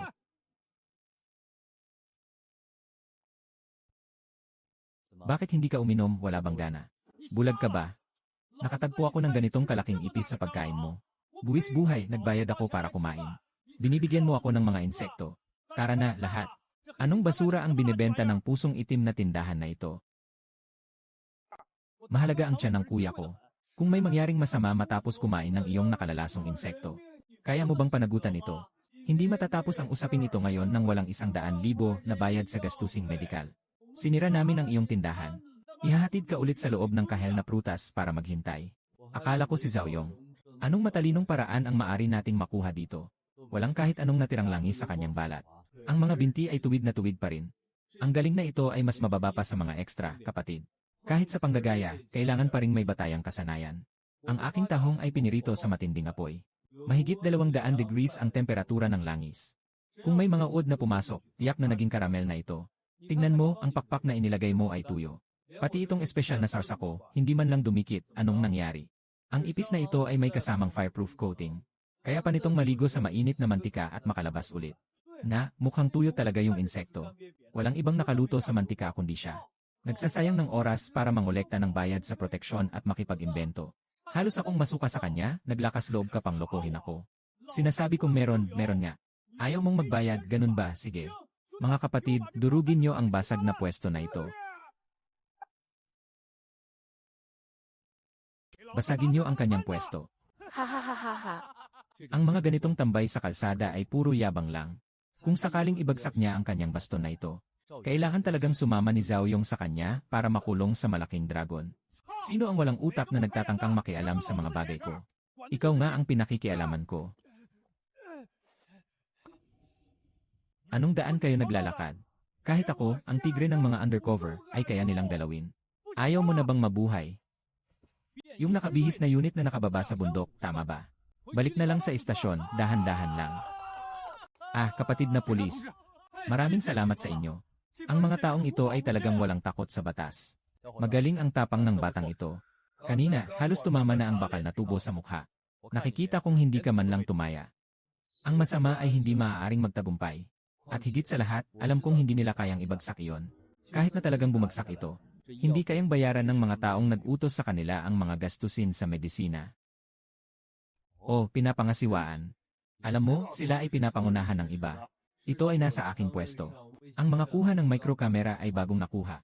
Itong patay na ipis. Siya mismo ang nagdala nito. Sikaping ipasok sa plato. Ang buong proseso ng panghihingi ng pera sa takot ay naitala ng malinaw. Walang matibay na ebidensya. Pagsusuri ng mga posisyon at panginikil. Sapat na yon para makulong sila ng ilang taon. Dalhin si George. Inaasar ako. Kumuha lang ako ng bayad para alisin ang mga problema ng iba. May nagbayad ng 50,000 yuan para ipagkakalat ako. Walang masyadong usapan, anong mga bagay ang dapat talakayin sa investigasyon. Masama ang ginawa ng batang ito. Pakiusap, sumama ka sa amin sa istasyon para gumawa ng salin. Makipagtulungan sa investigasyon. Walang problema, dapat lang na makipagtulungan ang mga mamamayan sa pulis, tatay. Dalhin mo si nanay at umuwi na kayo. Huwag mag-alala, matapos ang salin, si Officer Lina. Alam ko kung sino ang nasa likod ng lahat ng ito. Ang grupong ito ay mga hired gun na kumikita lang sa kanilang trabaho. Ang tunay na cancer ay nasa kabila ng kalsada. Tara na, basta't matibay ang ebidensya. Walang awa, kahit anong mangyari, hindi ako magpapakumbaba. Zhao Yong, gusto mong pilitin akong isara ang tindahan gamit ang ganitong maruming paraan. Dahil tinawag mo ang pulis. Kaya't ang utang na ito natin. Gagamitin natin ang tulong ng pulisya para tuluyang ayusin ito. Narito ang ebidensya ng tigre. Malinaw na naitala ng surveillance camera ang lahat. Huwag mong isipin na makakalusot ka kung hindi ka magsasalita. Malaking halaga ng panggugulo at panginikil. Gusto mo bang ikaw lang ang magdusa sa kulungan na ito? Huwag, officially. Sinasabi ko, buong puso kong inamin na hindi ako ang nag-umpisa ng ganitong bagay. Siya ang may-ari ng Yongji Seafood Plaza sa kabila. Si Zhao Yong ang nag-utos sa akin na gawin ito. Patuloy niyang sinabi na binigyan niya ako ng 50,000 yuan na deposito. Sabi niya basta't pupunta ako ngayong gabi para wasakin ang pwesto ni Lin Feng. Ihulog ang mga insekto sa kawali para hindi siya makapagpatuloy. Kapag natapos na ang lahat, bigyan mo ako ng 50,000. Nakasave lahat ng mga record ng transaksyon sa cellphone ko. Ilang pera ang ibinigay niya sa'yo? Kapitli, ako ay isang tao na kumikita sa pamamagitan ng pera. Ang tunay na utak dito ay si Zhao Yong. Ilang oras na ang nakalipas. Bakit hindi pa tumatawag si Tiger? Dapat na sanang nawasak ang negosyo ni Lin Feng. Ay naku, Yongzi. Hindi ka pa rin mapakali sa paraan ng pagtatrabaho ni Tiger. Tinatayang mangyayari ito. Nakaluhod si Lin Feng sa lupa, humihingi ng tawad at nag-aalok ng pera. Zhao Yong, ikaw ay inakusahan ng pag-upa ng mga tao upang manghutot at mangikil. Ngayon ay isasagawa ang iyong pagsisiyasat ayon sa batas. Ano ang pakay ng pagkuha ng pagsusulit? Anong ginagawa niyo? Ako ay isang lehitimong negosyante. Anong karapatan niyo para arestuhin ako? Tapat na negosyante. Nabigay na lahat ni Wang Hu. Yung record ng paglipat ng 50,000 pesos. Gusto mo bang basahin ko ito sa harap mo bago umalis? Tapos na talaga ito. Pumasok si Zhao Yong. Ang gulo na ito ay talagang nawasak na. May utang pa sa mga supplier na isang bundok. Ngayon, kung hindi tayo tatakas, ibig sabihin ay mananatili tayong kasama siya sa pag-inom ng hangin. Ang mag-asawa ay parang mga ibon sa iisang gubat. Sa oras ng panganib, bawat isa ay tumatakas. Higit pa rito, hindi ko pa nga siya kasal. Dahan-dahan, si Jai at si Yong ay nahuli. Kinuha ng pulis ang mga waiter sa ibabang bulwagan. Nagmamadali silang humingi ng sahod. Ano na ang gagawin natin ngayon? Ano ang gagawin natin, bahala na. Ano ang kinalaman ng pagkamatay ni Zhao Yong sa atin? Kapag bumagsak ang puno, nagkakalat ang mga sanga. Kung ayaw mong magbayad ng utang, mas mabuting umalis ka na agad. Ay, si Zhao Yong ay hindi na lang sumunod sa tamang landas. Kailangan pang maghanap ng mga masamang landas. Ngayon ay maayos na. Pumasok na ang tao. Narinig ko mula sa mga taong dumaan kanina. Tumakas ang kanyang kasintahan na may dalang pera. May utang na daan-daang libo sa labas dahil sa gutom. Sobrang kasalanan, itay. Hindi matatag ang pundasyon. Magtatayo siya ng gusali, ito ay isang bagay na darating din. Ang kasakiman ay nagiging sanhi ng pagkawasak. Si Zhao Yong ay tanging pera lamang ang nakikita. Ngunit nawala ang pinakamababang konsensya sa paggawa ng pagkain. Ang ganitong kapalaran. Siya mismo ang unti-unting lumabas dito. Tay, huwag ka nang tumingin. Ang may-ari ng pamilihan ng mga produkto sa dagat ay darating mamaya upang maghatid. Dumating na ang bagong batch ng mga buhay na hipon. Maghanda tayo ng mga sangkap. Ang daloy ng mga tao sa gabi ay tiyak na mas marami kaysa kahapon.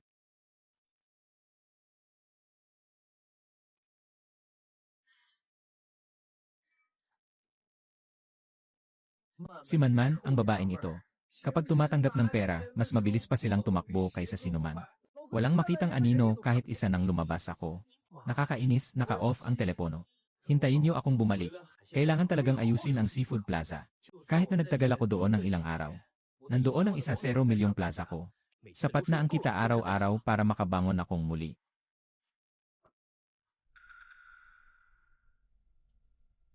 Bumalik na si Zhaoyong, ang masamang amo. Huwag siyang palampasin. Ano ang gusto ninyong gawin? Kahapon ng gabi, muli akong pinagsabihan ng boss. Utang mo sa akin ng 300,000 na pera para sa seafood. Gumagamit ng mabahong patay na isda para lokohin ang mga customer. Ngayon, alam na ng buong lungsod na may namatay na tao sa tindahan mong ito. Gusto mo pang tumanggi sa utang. Bitawan mo ako, may pera ako. Mayroon pa akong 200,000 na pondo sa aking account. Sasama ko kayo ngayon. Hindi pwede, tapos na ang dugo. Mayaman, mayaman. Tiyak na mayaman. Dahan-dahan, may 200,000 pa sa account.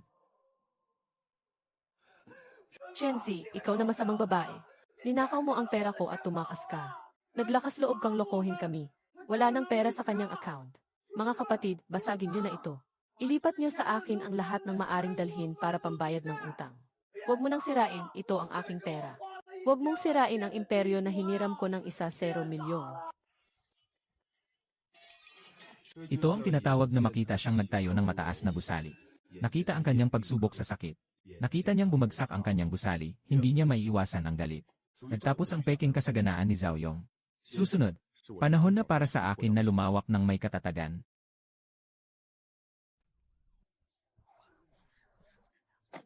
Kapatid na Lin Feng, dahil sa iyong kalmadong pag-ugali sa mga nakaraang araw, hindi lamang tumulong sa pulisya. Nahuli ang grupo ng mga kriminal na nanghihingi ng pera sa pamamagitan ng pagbabanta. Ang City Bureau ay espesyal na nagbigay sa iyo ng parangal para sa iyong katapangan. Bandila ng magandang halimbawa ng ugnayan ng pulisya at mamamayan. Seryoso si Kapitan Lee. Bumukas ang mga nagnenegosyo sa pagkain para magbenta. Nais lamang ay isang malinis na konsensya. Ang pakikipagtulungan sa pulis ay tungkulin ng mga ordinaryong tao. Haha! Maaari kayong kumain dito kay Linlao di nang walang pag-aalala. Ang reputasyon at kalinisan ng tindahang ito ay naaprobahan ng pulis.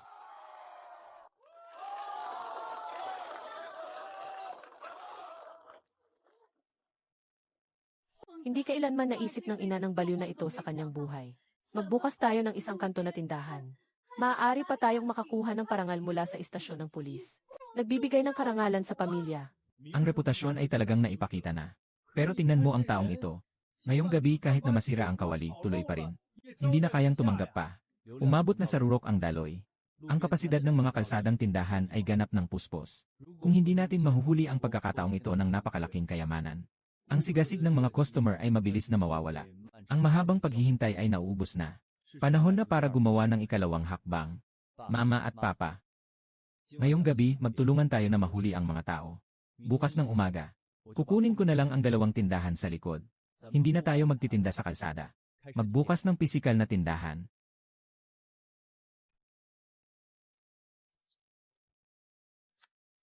Masaya si Boss Lin. Yung si Zhao Yonggang sa kabila ay bumagsak. Ang negosyo mo ay umuusad ng ganito. Ito ang tinatawag na pag-ikot ng kapalaran. Itong pader ay papabuksan ko na mamayang hapon. Sapat na ang 200 square meters na tindahan para maipakita mo ang iyong galing. Salamat. Hindi na kailangan ng magarbong dekorasyon sa pagpapaganda. Ilabas ang lahat ng pera sa bentilasyon at mga mesa at upuan. At mayroon pa. Dapat gawing ganap na transparent na glass house ang kusina. Kung ganap na malinaw, gaano kaya kagulo ang kusina? Bakit sila nagtatago ng mga bagay? Ang lakas ng karinderya ay nakasalalay sa pagiging malinis nito. Malinaw na malinaw. Gusto kong makita ng bawat isa na nakaupo sa bulwagan. Mga bisita. Lahat ay makikita ang mga pagkain kanilang kinakain. Paano ito niluto?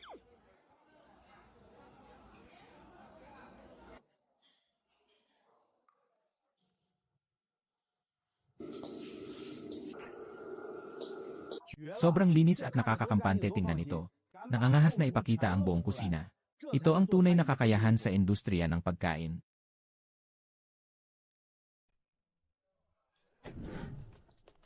Walang katarungan ito. May isang hayop na lumabas sa pamilya ni Lao Zhao. Pumasok na yung walang kwentang si Zhao. Tumakas si Chen Man ng pera. Nawala na ang lahat ng pera namin para sa kabaong. Ano ang ginagawa ninyo? Ito ay isang restoran, huwag mag-ingay dito. Hinahanap ko si Lin Feng.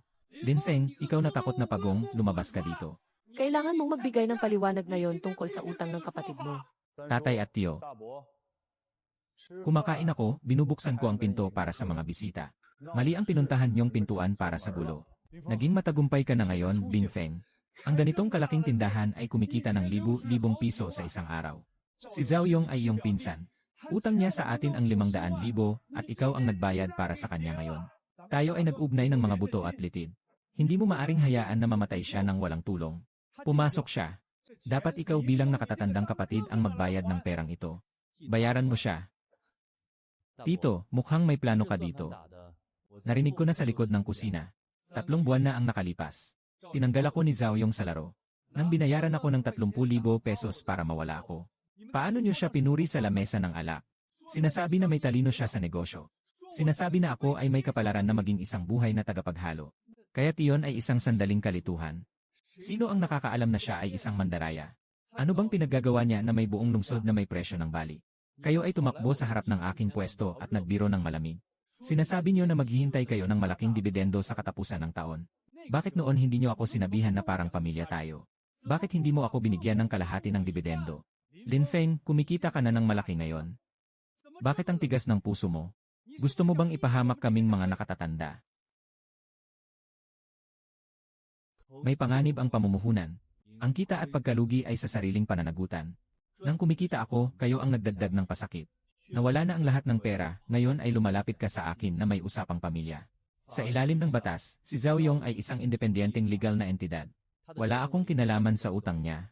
Kung kailangan ng pera, pumunta ka sa presinto at hanapin si Zhao Yong. Pumunta sa pulis para hulihin si Chen Man. Wala akong kahit isang sentimo dito. Wala akong pakialam. Kung hindi ka kukuha ng pera, hindi na kami aalis ngayon. Araw-araw kaming pumupunta sa tindahan mo para umiyak. Paano mo pa maipagpapatuloy ang negosyong ito? Paalisin ang mga taong ito na nagiging sanhi ng gulo. Paalisin niyo silang lahat. Kung may magtatangkang lumaban o makialam sa pagkain ng mga bisita, tawagan ang pulis ng direkta. Iulat sila sa paglabag sa kaayusan ng publiko. Lin Feng, ikaw na walang konsensya, mga ginoo at ginang. Ikinalulungkot ko. Kanina, may kaunting personal na bagay na nakagambala sa inyong pagkain. Upang ipahayag ang aking paghingi ng tawad. Ngayong tanghali, lahat ng benta ay may 20% diskwento. Bawat mesa ay bibigyan ng isang dagdag na espesyal na maliit na seafood. Kain at uminom ng mabuti ang lahat. Hatiin ang galit. Hindi dapat palakihin ang mga ganitong uri ng vampira. Tama ang ginawa, tuwid at mabilis. Masarap ang pagkain na ito. Ang kabutihan ay dapat may ngipin. Ang tindahan ko ay tumatanggap lamang ng mga taong may kaalaman sa mga alituntunin at may malasakit.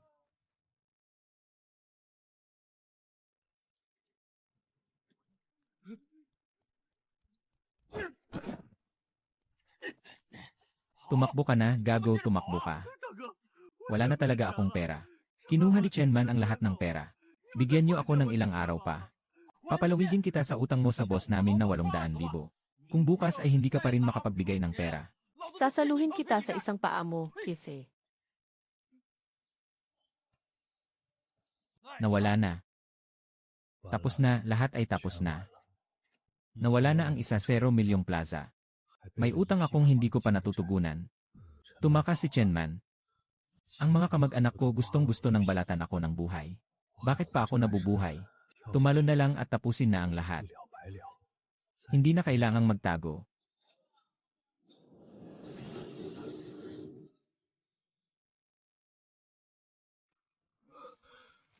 Pangulong Feng.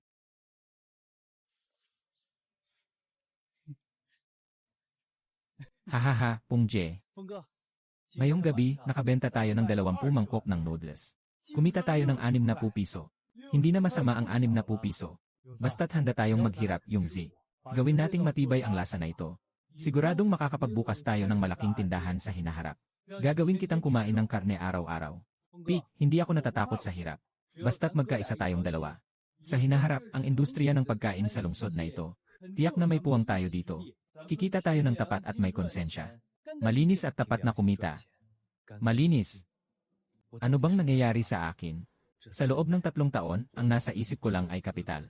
Mga estratehiya sa daloy ng tao. Gumagamit ako ng teknolohiya para lokohin ang mga customer. Para makatipid sa pagbili ng mga patay na seafood. Pati pa nga nag-hire siya ng tao para sirain ang pwesto ni Pang Jie. Zhao Yong, hayop ka talaga. Tinulungan ka ni Feng Jie na makuha ang kaharian. Pero inalis mo ang puso mo at ibinigay ito sa mga aso. Ikaw mismo ang nagbigay ng tiwala sa kanya. Punong-puno ng sigasig si Zhao Yong na pinatay. Panginoon Feng, pasensya na. Hindi ako pwedeng mamatay ng ganito. Ang utang na ito, kahit na magbuhat ako ng mga bato at mangolekta ng mga sirang bagay, kailangan kong bayaran. Kailangan kong bayaran ito ng unti-unti. Nawala akong konsensya. Kailangan kong hanapin ito muli para sa sarili ko. Si Zutay, di ba? May mukha ka pang lumabas para maghanap ng trabaho. Ang iyong GC Food ay nagdulot ng pagkamatay. Kinuha mo ang kalahating komisyon para bumili ng mabahong bangkay na karne. Kumalat na sa buong industriya ng pagkain sa lungsod. Boss, alam ko na talaga ang pagkakamali ko. Ayaw ko ng mataas na sahod. Handa akong maghiwa ng gulay at maghugas ng pinggan para sa'yo. Basta may pagkain, umalis ka na. Kahit gamitin ang pangalan ng tatay mo, mababaho pa rin ang kalalabasan. Mga industriya ng pagkain. Walang may gustong gumamit ng ganitong mapanlinlang na masamang kusinero. Umalis ka na.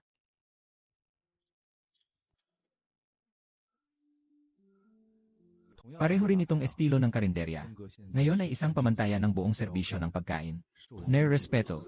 Ngunit ako ay naging daga na pinapalayas ng lahat. Lahat ng ito ay dahil sa aking kasakiman. Ito ay bunga ng aking sariling kasalanan. Pangungusap Kuya Feng, patawad. Nandito ako ngayon hindi para sa iba. Gusto ko lang sanang humingi ng tawad sa'yo. Narito na si Pik Jie. Nawala ako sa katinuan. Nang marinig ko ang mga pangako ni Zhao Yong, sinira ko ang sarili kong kabuhayan. Halos nasira ko na rin ang iyong reputasyon. Hindi ako tao. Pasensya na. Dapat mong sabihin sa mga bisitang dinala sa emergency room. Walang sinuman sa industriya ni Feng Jie ang may lakas ng loob na gumamit sa akin. Alam kong wala na akong mukha para humingi sa'yo. Ngunit talagang gusto kong magsimula muli. Kahit na sa paglalaban ng pinggan mo, ibaligtad ang tubig at ilagay sa kanal. Basta makasama lang kita, okay lang sa akin na magtrabaho ng isang buhay. Pakiusap, bigyan mo ako ng pagkakataon. Hindi pwede, hindi kita may iwan sa kusina ko, naintindihan ko na. Isang pagkakamali, walang pagkakataon sa susunod.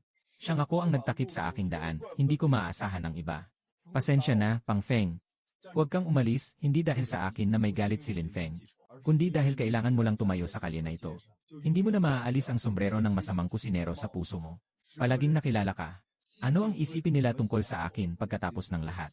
Ang industriya ng pagkain at pagluluto. Kapag ang tiwala ay nawasak na, walang makakapagligtas dito. Pang brother.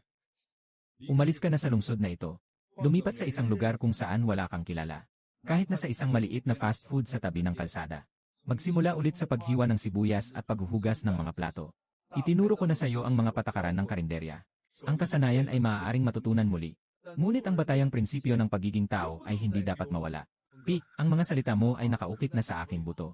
Sa buhay na ito, hindi na ako muling hahawak sa mga bagay na walang konsensya.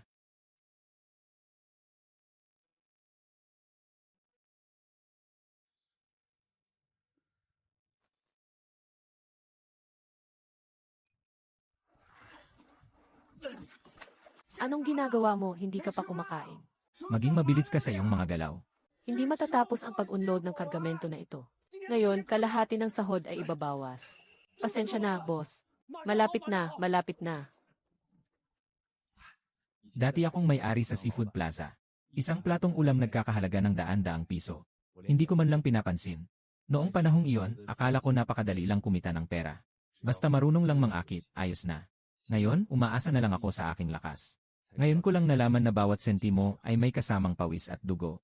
Dayong, tingnan mo ang balat mo, napakasensitibo at malambot. Hindi ka pa nakakaranas ng ganitong mabigat na trabaho dati, di ba? Kung hindi mo kaya, maghanap ka ng mas magaan na kabuhayan. Ang trabaho sa pamilihan ng mga produktong dagat. Hindi ito kayang tiisin ng karaniwang tao. Salamat, Pioli, kailangan kong magtrabaho. May utang akong maraming pera sa iba. Bagamat mahirap ang trabahong ito, ngunit ang pagkakaroon ng cash ay nagbibigay sa akin ng kapanatagan sa isip. Noon akala ko ang prestihyo ay nakasalalay sa pagsusuot ng mamahaling suit. Ngayon ko lang naintindihan ang pagmamaneho ng mamahaling sasakyan. Gamitin ang sariling mga kamay upang bayaran ang mga utang. Ituwid ang iyong likod. Iyan ang tunay na dangal. Pakiusap, magbigay daan, magbigay daan. Pasensya na, pasensya na. Nadumihan ng boss ang iyong pantalon. Hayaan mong punasan ko ito para sa iyo.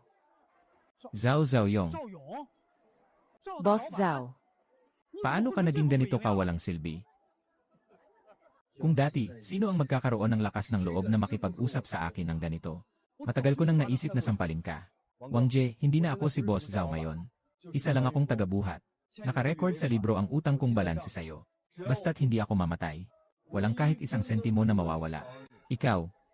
Sige na. Nakikita ko na hindi talaga madali ang sitwasyon mo ngayon. Dahan-dahan lang sa pagbabayad.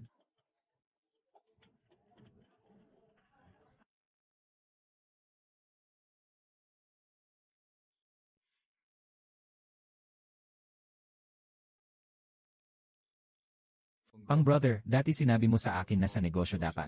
Isang hakbang, isang yapak. Hindi ko pinansin noon, pero ngayon naintindihan ko na. Itong utang na ito, buhay ko ang kapalit. Hintayin mo akong makabayad sa araw na yon. Ako si Zhao Yong, muling magsisimula ng buhay. Tama si Pic Je. Ang mga kasanayan na nawala ay maaaring matutunan muli. Kailangan talagang muling kunin ang batayang linya. nasaan na ang hiniwang patatas? Bakit hindi pa nahuhulog ang patatas na pang sideline? Ang mga bisita sa harap ay sobrang saya na. Boss, mag-focus ka sa apoy. Iwan mo sa akin ang mga pang sideline. Noong nasa Yongji ako, inis na inis ako sa paghiwa ng gulay. Bumili ng mga uri na may pangpreserba. Murang jade na gulay na lumutang. Ngayon ay personal kong hiniwa. Nakahina ako ng tunay na amoy ng lupa mula sa patatas na ito. Sa pagluluto, kailangan ng maingat na hakbang-hakbang. Hindi pwedeng magtago ng kahit anong peking bagay.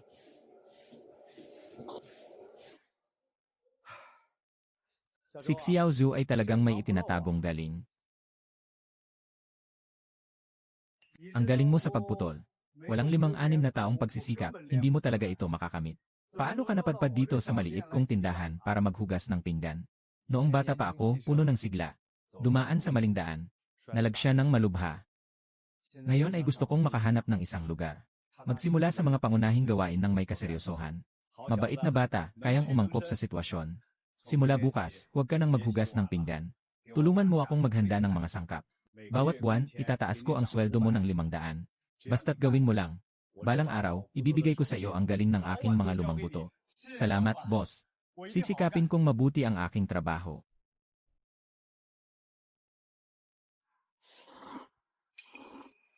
Sarap na sarap talaga. Pi, sa wakas naintindihan ko na ang sinabi mo. Ano ang amoy ng malinis na kawali? Ang mangkok na ito ng noodles. Ito ay kinita ko gamit ang aking malinis na mga kamay.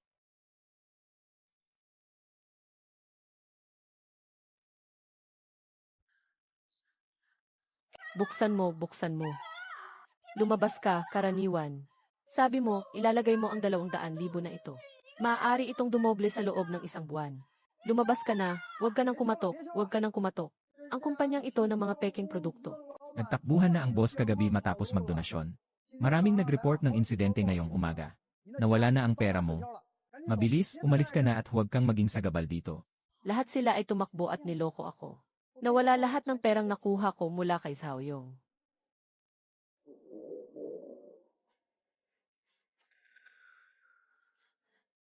Boss, pwede bang bigyan mo ako ng 1 baon ng karne? 3 piso bawat isa ang mga meatball. 2 piso, makakabili ka lang ng isang malaking manto. Gusto mo ba? Sige, bigyan mo ako ng manto. Chen Man o Chen Man. Akala mo'y matalino ka sa pagplano laban kay Lin Feng. Nakuha ang pera ni Zhao Yong. Akala mo makakamit mo ang buhay ng mayamang misis. Ano na ang nangyari? Hindi mo kayang bumili ng 3 pisong siopao. Ito na ba ang kaparusahan?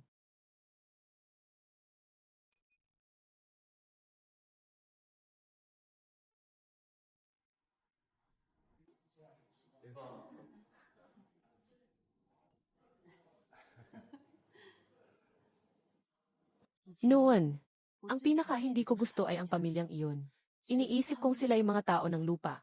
Iniisip na sila ay mga taong nagtatrabaho ng walang tigil sa buong buhay nila. Gumagawa ako para sa pera. Sumunod kay Zhao Yong at paalisin sila. Kaya pala, ang tunay na nakakalungkot at nakakatawa ay ako mismo. Ang perang nakuha sa pamamagitan ng mga plano ay hindi mananatili. Ang anyo na pinanatili sa pamamagitan ng kayabangan ay madaling masira. Walang nawala kay Lin Feng.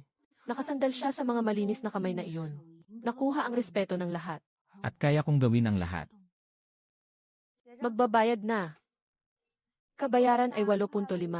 Kukunin ko ang isa 0 piso. Narito ang 1 piso at 5 sentimo. Salamat sa pagbisita. Ingat ka, Xiao Chen.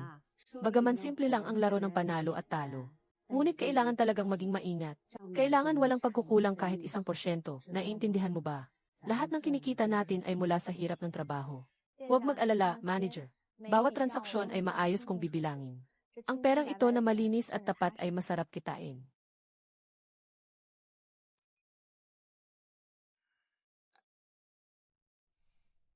Pinuri ka ng Boss Lin at ng Ginoong Shen. Maganda rin ang tingin ko sa tatak ng wine season. Basta pumirma ka. Mag-invest ako ng 1 milyong yuan sa unang yugto. Magtatayo tayo ng sentrong kusina. Lahat ay gawing semi-finished na mga pagkaing de kalidad na may malamig na kadena. Sa loob ng 1 taon, magbubukas ng 50 franchise store sa buong lalawigan. Tiyak nakikita ng malaki. 51 tindahan sa loob ng 1 taon. Lahat ay gawa sa mga pagkain yari sa Jade. Ito ay katulad ng, ano ang pagkakaiba ng peking kasaganaan na ginawa ni Zhao Yong noon? Madaling kumita ng pera pero nawala ang tiwala ng mga tao. Ganito na lang, talagang sira na ang brand na ito. Maganda ang pagkakadrawing ni Lizong sa malaking pancake. Ngunit hindi ko ito matanggap. Ayaw sa kaunting pera. Boss Lin, ito ay kaisipang mula sa mga tao sa lupa. Iwanan ang 100 milyong pondo. Umaasa ka sa sarili mong kawali para magluto. Kailan kaya mabubuksan ang sangay sa taon ng unggoy at buwan ng kabayo? Hininga ng kaluluwa ng karinderya. Nasa ibabaw ng apoy ng kawali na nag-init sa pagluluto. Naghahanda ka ng mga pagkaing may mataas na kalidad.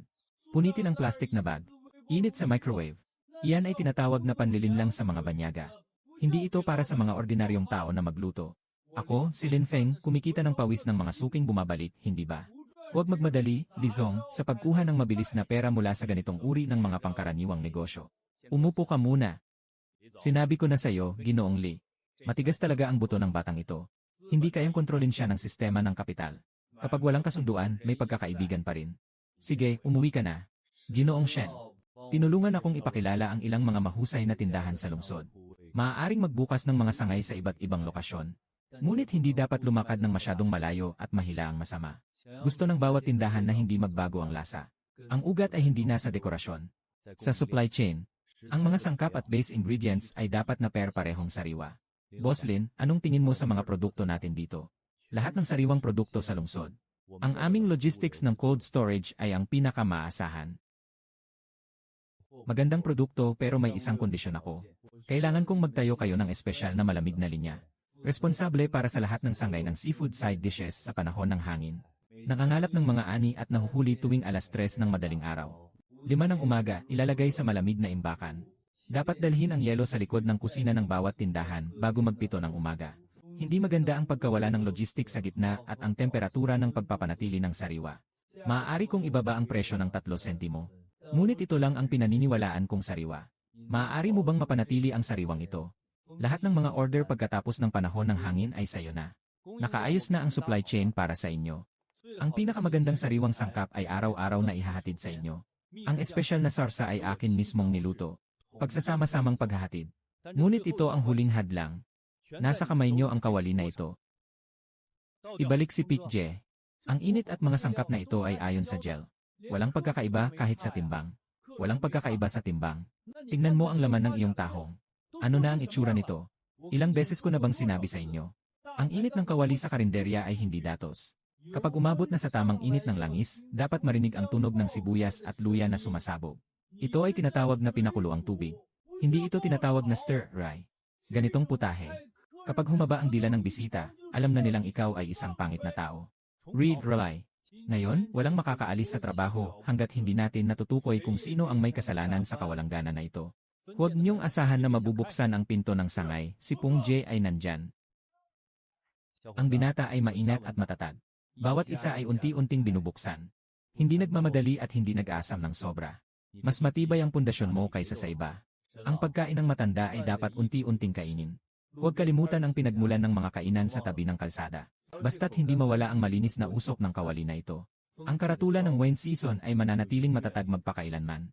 Ang unang sangay ay naitatag. Nagsimula nang magdikit ang mga ngipin ng supply chain. Ito ang mapa ng mga pamilihan sa panahon ng hangin. Ito pa lamang ang simula ng malaking palabas.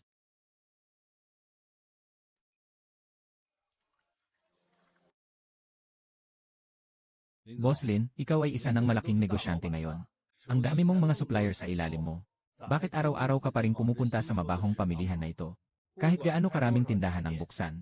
Buhay ng karinderya. Nasa unang kamay na sariwang ito. Ayaw kong hindi makita ito ng personal. Hindi ako mapakali sa loob. Sundin ang lumang kasanayan, itabi mo ang kargamentong ito para sa akin. Darating na ang cold chain truck mamaya. Ito rin ay para sa kapakanan ng mga kumakain. Sige na. Bilang isang tao na nagtatrabaho sa industriya ng pagkain, humahanga ako sa iyong dedikasyon. Paalisin mo, tumutulo ang lababo. Mag-ingat ka, baka matalsikan ka. Ikaw.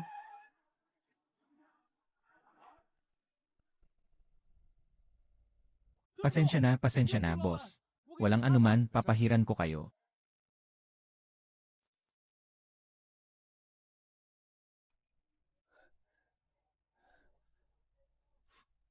Pik, anong mukha ang meron ako para makita siya? Dati, sobrang pinlano ko siya. Pagtawanan siya habang buhay bilang isang nag-init na putik na tao.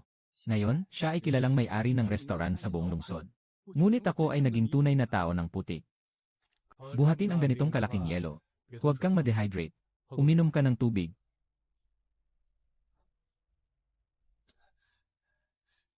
Salamat, Pangulong Feng. Hindi ako pinabayaan ni Feng Jie. Tinuturing pa rin niya akong tao. Zhao Yong, dapat kang tumayo na parang isang tunay na lalaki. Bayaran ang mga utang ng paisa-isa hanggang sa malinis. Kahit gaano pa man kalupit ang pagkakabagsak, basta't kaya pang bumangon at mangalap ng mga pangangailangan sa buhay. Hindi kailanman magiging walang silbi ang tao. Ganito ang pagluluto. Ganyan din ang buhay ng tao.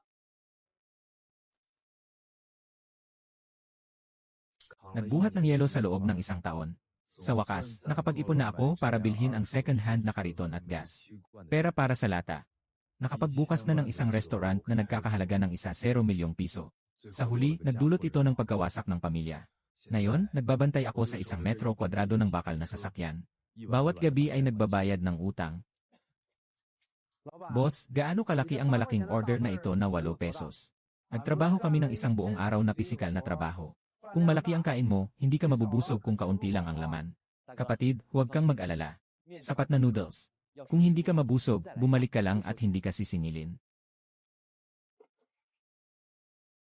Sige, bigyan mo kami ng tig-iisang bahagi. Maglagay ng mas maraming sili. Sige, mga kuya, sandali lang. Sabi ni Jeje, ang apoy ay buhay pagkatapos. Dati, tanging gastos at kita lang ang nakikita ko. Wala talagang naisip na ilagay ang puso sa kawali. Ngayon, kailangan kong unti-unting ibalik ang nawalang kaluluwa ko. 2 bowl ng noodles para sa inyo, mga kuya. Masarap, boss. Magaling ang galing mo sa pagluluto. Ang mga pansit na ito ay malasa at marami ang serving. Mas nakakatipid ito kumpara sa naunang tindahan na 0 piso. Ang lasa ng toyo ay talagang masarap. Boss, please give me 2 more cloves of garlic. Ay kuya, kulang pa ang dala mo, mayroon pang iba. Ngayon gabi nakabenta ng 35 mangkok. Tanggalin ang gastos. Kumita ng 100 piso. 100 piso noon. Hindi sapat para makabili ako ng isang sigarilyo. Ngunit ngayon, ang perang ito ay mabigat sa aking kamay. Mas matatag pa nga.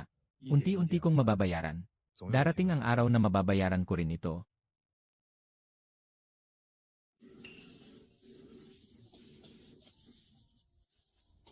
Linzong, sa edad kong ito, pupunta ako sa ibang restaurant. Wala nga silang ibinibigay na pagkakataon para sa interview.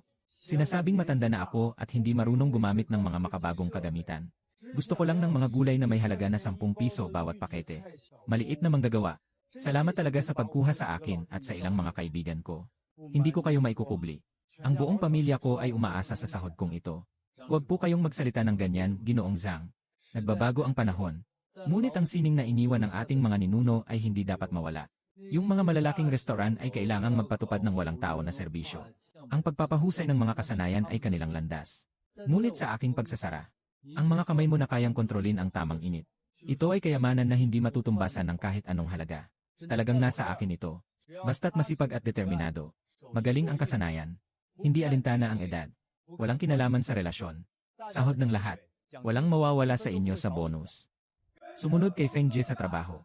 Pinakamakapagbigay ng kapanatagan sa isip. Ginoo Lin, binabati kita sa pagkakamit ng karangalang ito.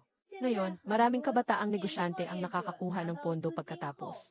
Lahat ay nagtataguyod ng mabilis na paglawak ng kapital at pagbabago ng daloy. Ngunit ang iyong panahon ng hangin ay hindi lamang matatag. Nalutas din ang malaking bilang ng mga manggagawang may kasanayan sa ibaba. Matandang manggagawa, problema sa trabaho ng mga nawala ng trabaho na manggagawa. Ano ang iyong orihinal na layunin? Walang masyadong malalim na prinsipyo dito. Ako mismo ay, ang mga nag-umpisa sa mga kalsadang tindahan ang pinaka nakakaalam. Ano ang nais ng mga manggagawang nasa ilalim? Walang iba kundi isang patas na pagkakataon. Isang sahod na makapagbibigay ng desenteng kabuhayan para sa pamilya. Ang pagkain ay hindi isang malamig na laro ng kapital. Siya ang pinagkukunan ng kabuhayan ng mga tao. Kailangan ng may malasakit. Hindi kayang ipagluto ng makina ang lasa ng lutong bahay. Ang teknolohiya ay hindi makapagbibigay ng konsensya. Iwanan ang pagkakataon sa mga taong tunay na kumikita gamit ang kanilang mga kamay. Ang ating pagkain ay magkakaroon ng init. Ito ay hindi lamang ugat ng panahon ng hangin. Ito rin ang aking hangganan bilang tao. Hahaha. Magaling ang sinabi ng binata sa entablado ngayon. Hindi tayo pinahiya ng mga tao sa industriya ng pagkain. Si Ginoong Shen ay may mataas na reputasyon na dala ang kanyang mga tagasunod. Sa totoo lang, paglingon ko, ako pa rin ang kusinero na nagbabantay sa kawali.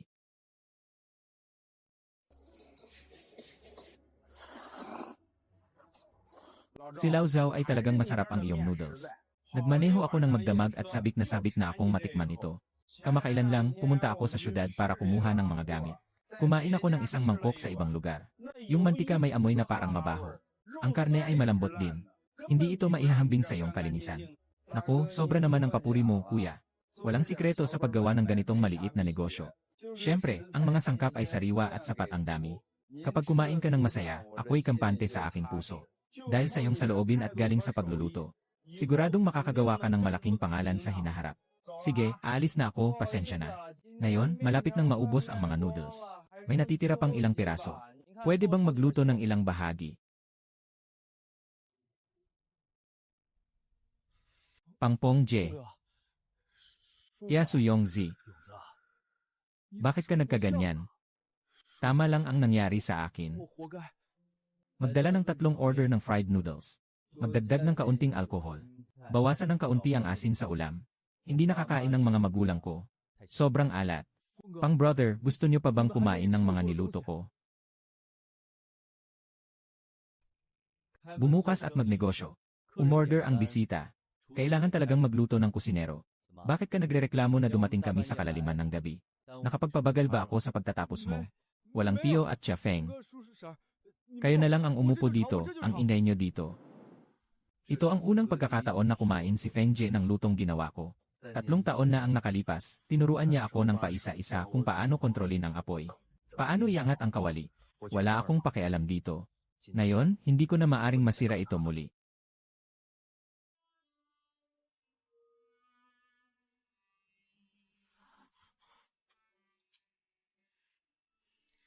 Mas malinis ito kumpara sa dati. Pagkatapos ng tunog ng apoy, nakarinig ng tama. Pang brother. Pasensya na, talagang alam kong mali ako. Pasensya na. Kapag umiiyak ka na ng sapat, bumangon ka at punasan ang kalan. Basta't hindi patay ang konsensya ng mga nagluluto.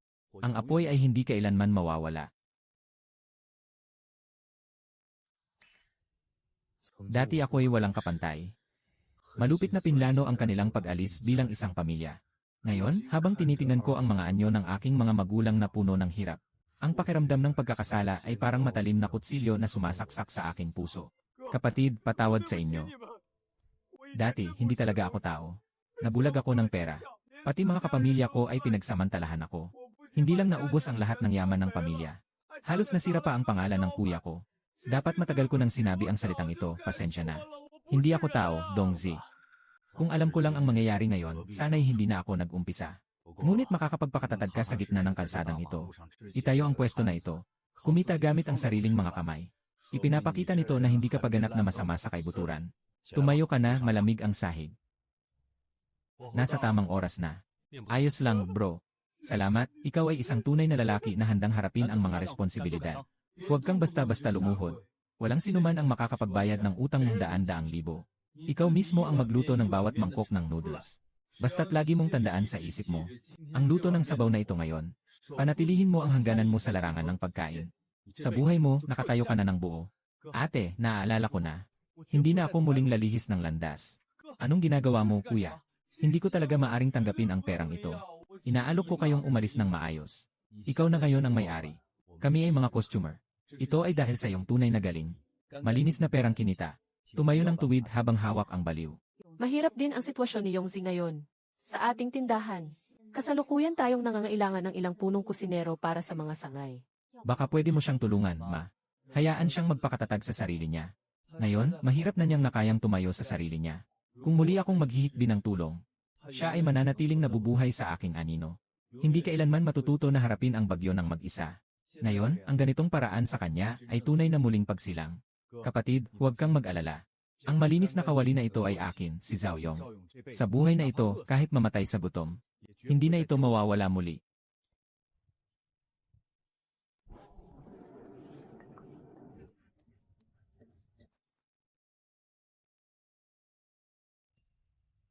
Ay, hindi na talaga kayang ituloy ang ganitong buhay. Noong mga panahong iyon, naglalaro pa tayo ng mahjong sa tea house. Ngayon, kahit bumili ng magandang sigarilyo, kailangan pa ng masusing pag-isip. Lahat ng kasalanan ay kay Zhao Yong, ang hayop na iyon. Niloko tayo sa ating pondo para sa pagretiro. Ngayon ay mabuti na. Narinig kong nagdadala siya ng yelo sa pamilihan ng isda. Karapat-dapat lang na magtrabaho siya bilang isang alipin sa natitirang bahagi ng kanyang buhay. Old Free, tingnan mo kung sino yan. Ay hindi ba't iyon ang ating boss na si Zhao? Uy, hindi ba't ito ay isang malaking Mercedes? Bakit ngayon ay nag-ayos ka ng simpleng damit para maranasan ang buhay? Magkano ang bili mo sa sasaksyang ito? Mas mahal ba ang baso mo noon kaysa dito? Boss Zhao, magluto ka ng 2 platong noodles para sa amin. Basta huwag lang maglagay ng lason. Tio at Tio, wala nang natirang pansit. Pumunta na lang kayo sa ibang tindahan. Anong arte mo? Ako ang bumili ng lahat ng noodles. Bakit? Nagugutom na rin kayong dalawa. Lin Linfeng, ikaw na ngayon ay isang kabataang negosyante sa lungsod. Isang malaking negosyante na may halaga ng ilang milyon. Ikaw. Paano siya makakaupo sa ganitong basura at kumain? Nakalimutan mo na kung paano niya tayo niloko. Hindi ko nakalimutan pero utang niya yon noon. Nagpa siya na ang korte. Dahil ginagamit din niya ang kanyang buhay upang unti-unting bayaran ito. Tio at tiyuhin, tignan niyong mabuti ang mga kamay na ito. Ngayon, hindi na siya nanlilinlang o nananakit ng iba. Sa mga kamay na ito, nagtatrabaho ako ng mabuti para sa aking kabuhayan. Isang mangkok ng noodles ang magdadala sa inyo ng kita. Kumita gamit ang sariling mga kamay. Kumita ng malinis na pera mula sa pagsisikap. Walang oras na nakakahiya. Talagang nakakahiya. Sila ang mga naligaw ng landas dahil sa kayabangan at kasakiman. Kahit hanggang ngayon, na ang tanging alam ay ang sumipa sa iba kapag sila ay nasa ilalim. Nga, hindi ba tayo rin ay naakit sa kanyang mataas na pag-asa? Nagsimula ba tayong mag-invest dahil sa pagnanasa sa kanyang bahagi ng kita? Sinasisi natin siya sa kanyang masamang puso. Hindi ba tayo rin ay nabulag ng kasakiman? Tayo ang mga baliw na naligaw ng landas. Tayo mismo ang nagkasala dahil sa ating kasakiman. Ngunit pumunta pa dito para magalit sa isang taong nagbubuhat ng mabigat. Tayo talaga ang tunay na nahihiya. Ang tiyuhin at nakatatandang tiyuhin ko dati ay mga salbahe. Patawad sa inyo. Huwag kayong mag-alala. Basta't may hininga pa ako si Zhao Yong. Babayaran ko ang bawat sentimong utang ko sa inyo. Sige na, Yongzi. Huwag mo nang pag-usapan yan. Mas mabuti pang magbago ka at maging mas mabuting tao kaysa sa kahit ano pa. Sige na, huwag mong patayin ang apoy. Magluto ka pa ng 2 mangkok ng noodles. Hayaan mong matikman din ng tiyuhin at pangatlong tiyuhin ang iyong luto. Sige kuya, lutuin ko na ito.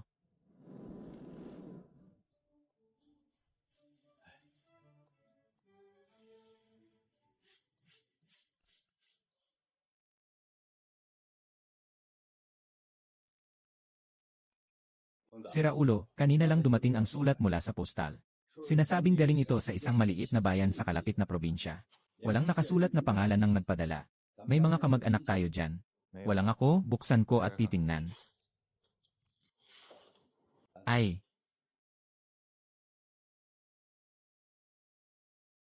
Kapatid Feng, parang nakikita kita sa sulat na ito. Ikaw mayon. Tiyak na siya ang pinakamainit na may-ari ng restaurant sa buong lungsod. Hindi ko alam kung may oras pa. Tingnan mo ang puso kong nakakalasing. 1 taon na ang nakalipas, nagbigay ako sa iyo ng pagyuko sa likod ng iyong bahay. Ito ang pinakamasakit na sandali sa aking buhay. Akala ko hindi mo ako pipigilan para pilitin akong mamatay. Ngunit nang talagang dala ko ang bag ko, umalis sa lungsod na puno ng tukso at pagnanasa. Nang dumating ako sa maliit na bayan na walang nakakakilala sa akin, doon ko lang naunawaan ang iyong mabuting intensyon. Nakita ko ang sinabi mo.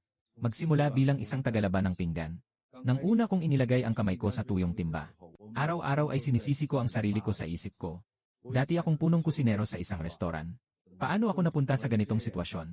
Pero habang naliligo, ang pagkabahala sa aking puso. Kahit papaano ay nalinis ng malamig na tubig. Pang Feng, hindi ako nagluto ng Boston lobster ngayon. Ito ay ang pinakamurang patatas at repolyo. Hindi ako gumamit ng kahit isang patak ng chili extract. Meron din akong biniling 1-2 na bulok na karne. Kapag sinabi sa akin ng mga bisita na kumakain sila ng masaya, naiintindihan ko na sa wakas ang sinabi mo noon. Ang tunay na diwa ng pagiging kusinero. Pinabalik ako sa pagiging isang malinis na tao.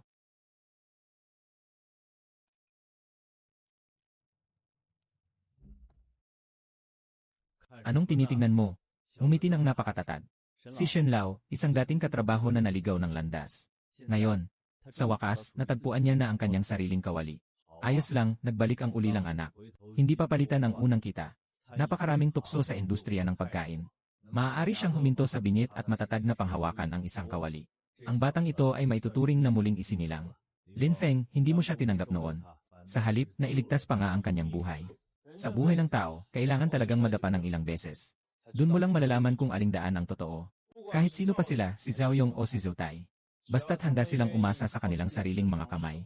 Malinis na pagkain. Saan man magpunta, hindi siya mapapahiya.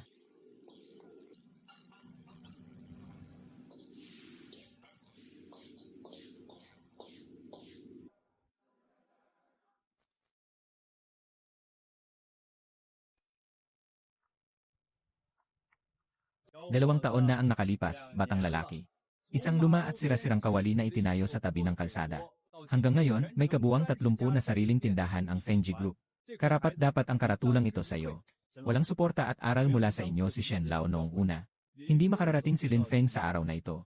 Ngayon, nakatayo ako dito. Kunin ang tatak ng gintong medalya sa pagkain na ito. Sa totoo lang, medyo kinakabahan ako. Kung kailangan talagang sabihin ang sikreto. Ang lihim ng negosyo ng panahon ng hangin ay 5 salita, konsensya. Ano ang konsensya sa pakikipagkapwa? Ang konsensya ay bawat piraso ng gulay sa aking kusina. Lahat ay inani mula sa lupa ng madaling araw ng parehong araw. Bawat piraso ng karne ay sariwa at dumaan sa mahigpit na pagsusuri. Dahil ako si Lin Feng ay isang kusinero. Tungkulin ng isang kusinero ay nagbibigay ng malinis na pagkain sa bawat tao. Pagkain na maaasahan mong ligtas na lunukin. Ang pagkakaroon ng malasakit ay para sa bawat isa na handang mamuhay ng tapat. Isang mainit na sabaw para sa mga ordinaryong tao na handang bumalik sa tamang landas. Isang patas na pagkakataon para kumita gamit ang sariling kamay. Sa usok ng buhay ng mga tao sa lungsod. Palaging may puwang ka rito. Ito ang aking larangan ng digmaan. Palaging nasa pagitan ng lutuan na ito. 3 taon na mula sa mataas na gusali hanggang sa putikan. Sa isang mangkok ng noodles, isang mangkok ng noodles. Hinangon ang sarili mula sa putik. Ngayon, ang huling bundok na nakabigat sa aking likod. Sa wakas, naalis na ang lahat. Ako si Zhao Yong. Sa buhay kong ito, hindi ko kailanman naramdaman na ang paghinga ay kasing gaan na ngayon.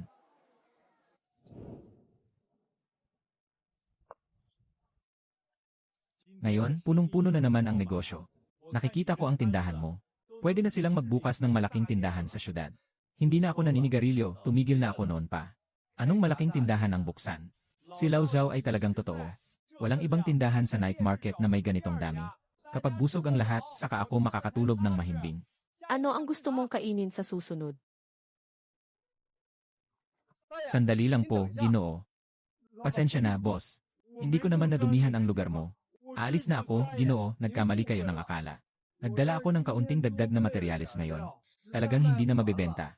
Sayang naman itapon kung mainit ang panahon. Kung hindi mo ako tatanggihan.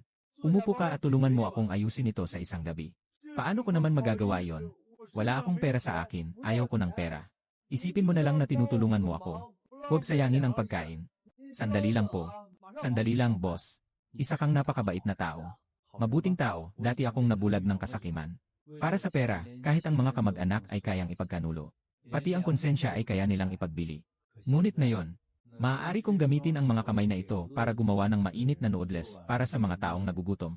Narinig ang isang tao na taos pusong tumawag ng mabuting tao. Bakit ang saya-saya ng puso ko? Ang linaw naman nito.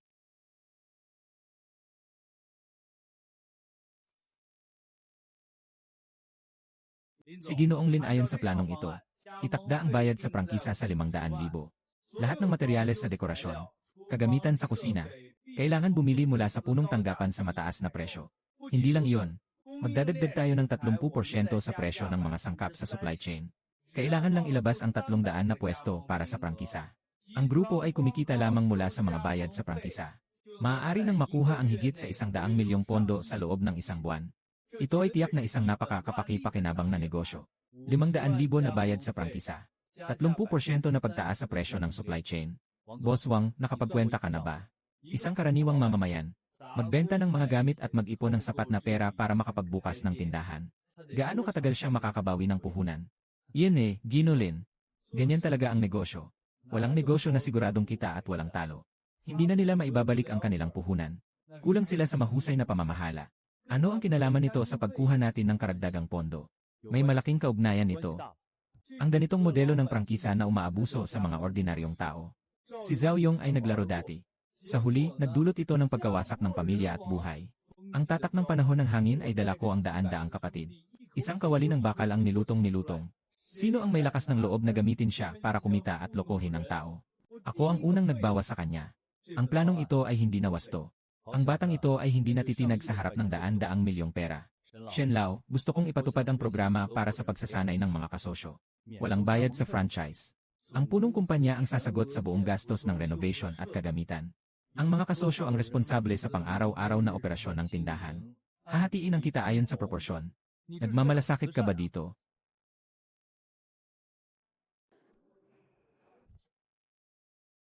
Ngayon, ang Feng Ji ay hindi tumatanggap ng mga tradisyonal na kasosyo sa prangkisa. Tanging mga kasosyo lamang ang tinatanggap. Kumuha ng mga taong nakaranas ng hirap at pagsubok. Ngunit nais pa ring umasa sa isang malinis na mga kamay. Mga kamay na nagbabago ng kapalaran. Nagbibigay kami ng pera, tatak at supply chain. Kayo ang nag-aambag ng pawis at konsensya. Ang dapat gawin ng wine season. Hindi ito tungkol sa pagkuha ng pera mula sa merkado ng kapital, kundi sa bawat kanto ng bansa.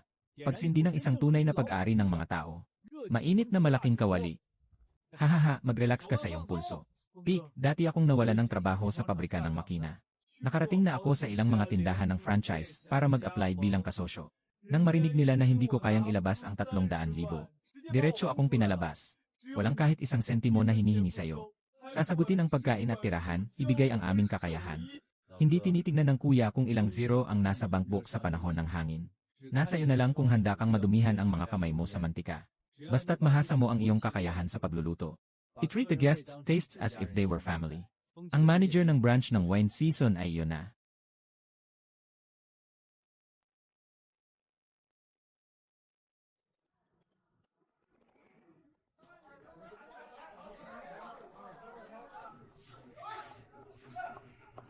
Taon-taon ay may sobra, bilisan mo lang, Laozhang.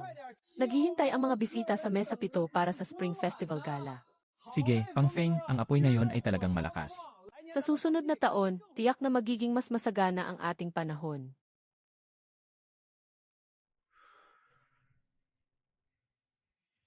Bumuhos ang taon ng bagong taon at nandito pa rin tayo sa labas. Salamat sa inyong lahat, mga kapatid. Bakit hindi ka umuwi para magdaos ng bagong taon sa huling araw ng taon, Lao Zhao? Nandito ka pa rin sa pagtitinda. Bakit pa ako uwi? Nandito ako, nag-isa, nagbabantay sa lutuan na ito. Tumingin sa lahat habang kumakain sila ng mainit. Ito ang tinatawag na bagong taon. Isang tao, dagdagan ng 2 itlog. Sige, ako na ang bahala. Naway maging ligtas at kumita ng mas marami ang mga kapatid sa susunod na taon. Makakaroon tayo ng magandang kinabukasan. Ang buhay ng tao ay may halaga. Haha. Halika, halika, halika. Hindi kailanman naisip ng ina ng baliw na ito sa kanyang buhay. Nandito tayo ngayon sa ating pamilya. Si Lin Feng, ang batang ito, ay mas matigas pa sa kawali. Ang basong ito ng alak. Danasin ang lahat ng hirap at pagsubok na ating naranasan. Ipinapakita ang ating walang kapantay na pagsisikap. Tinatamasa ang masiglang buhay na puno ng asim, tamis, hinanakit, at saya. Mas lalo pang ilabas ang nasa kaibuturan ng ating puso. Ang di kailanman kumukupas na iyon. Isang malinis na taos pusong pagkamabuti, Tagay.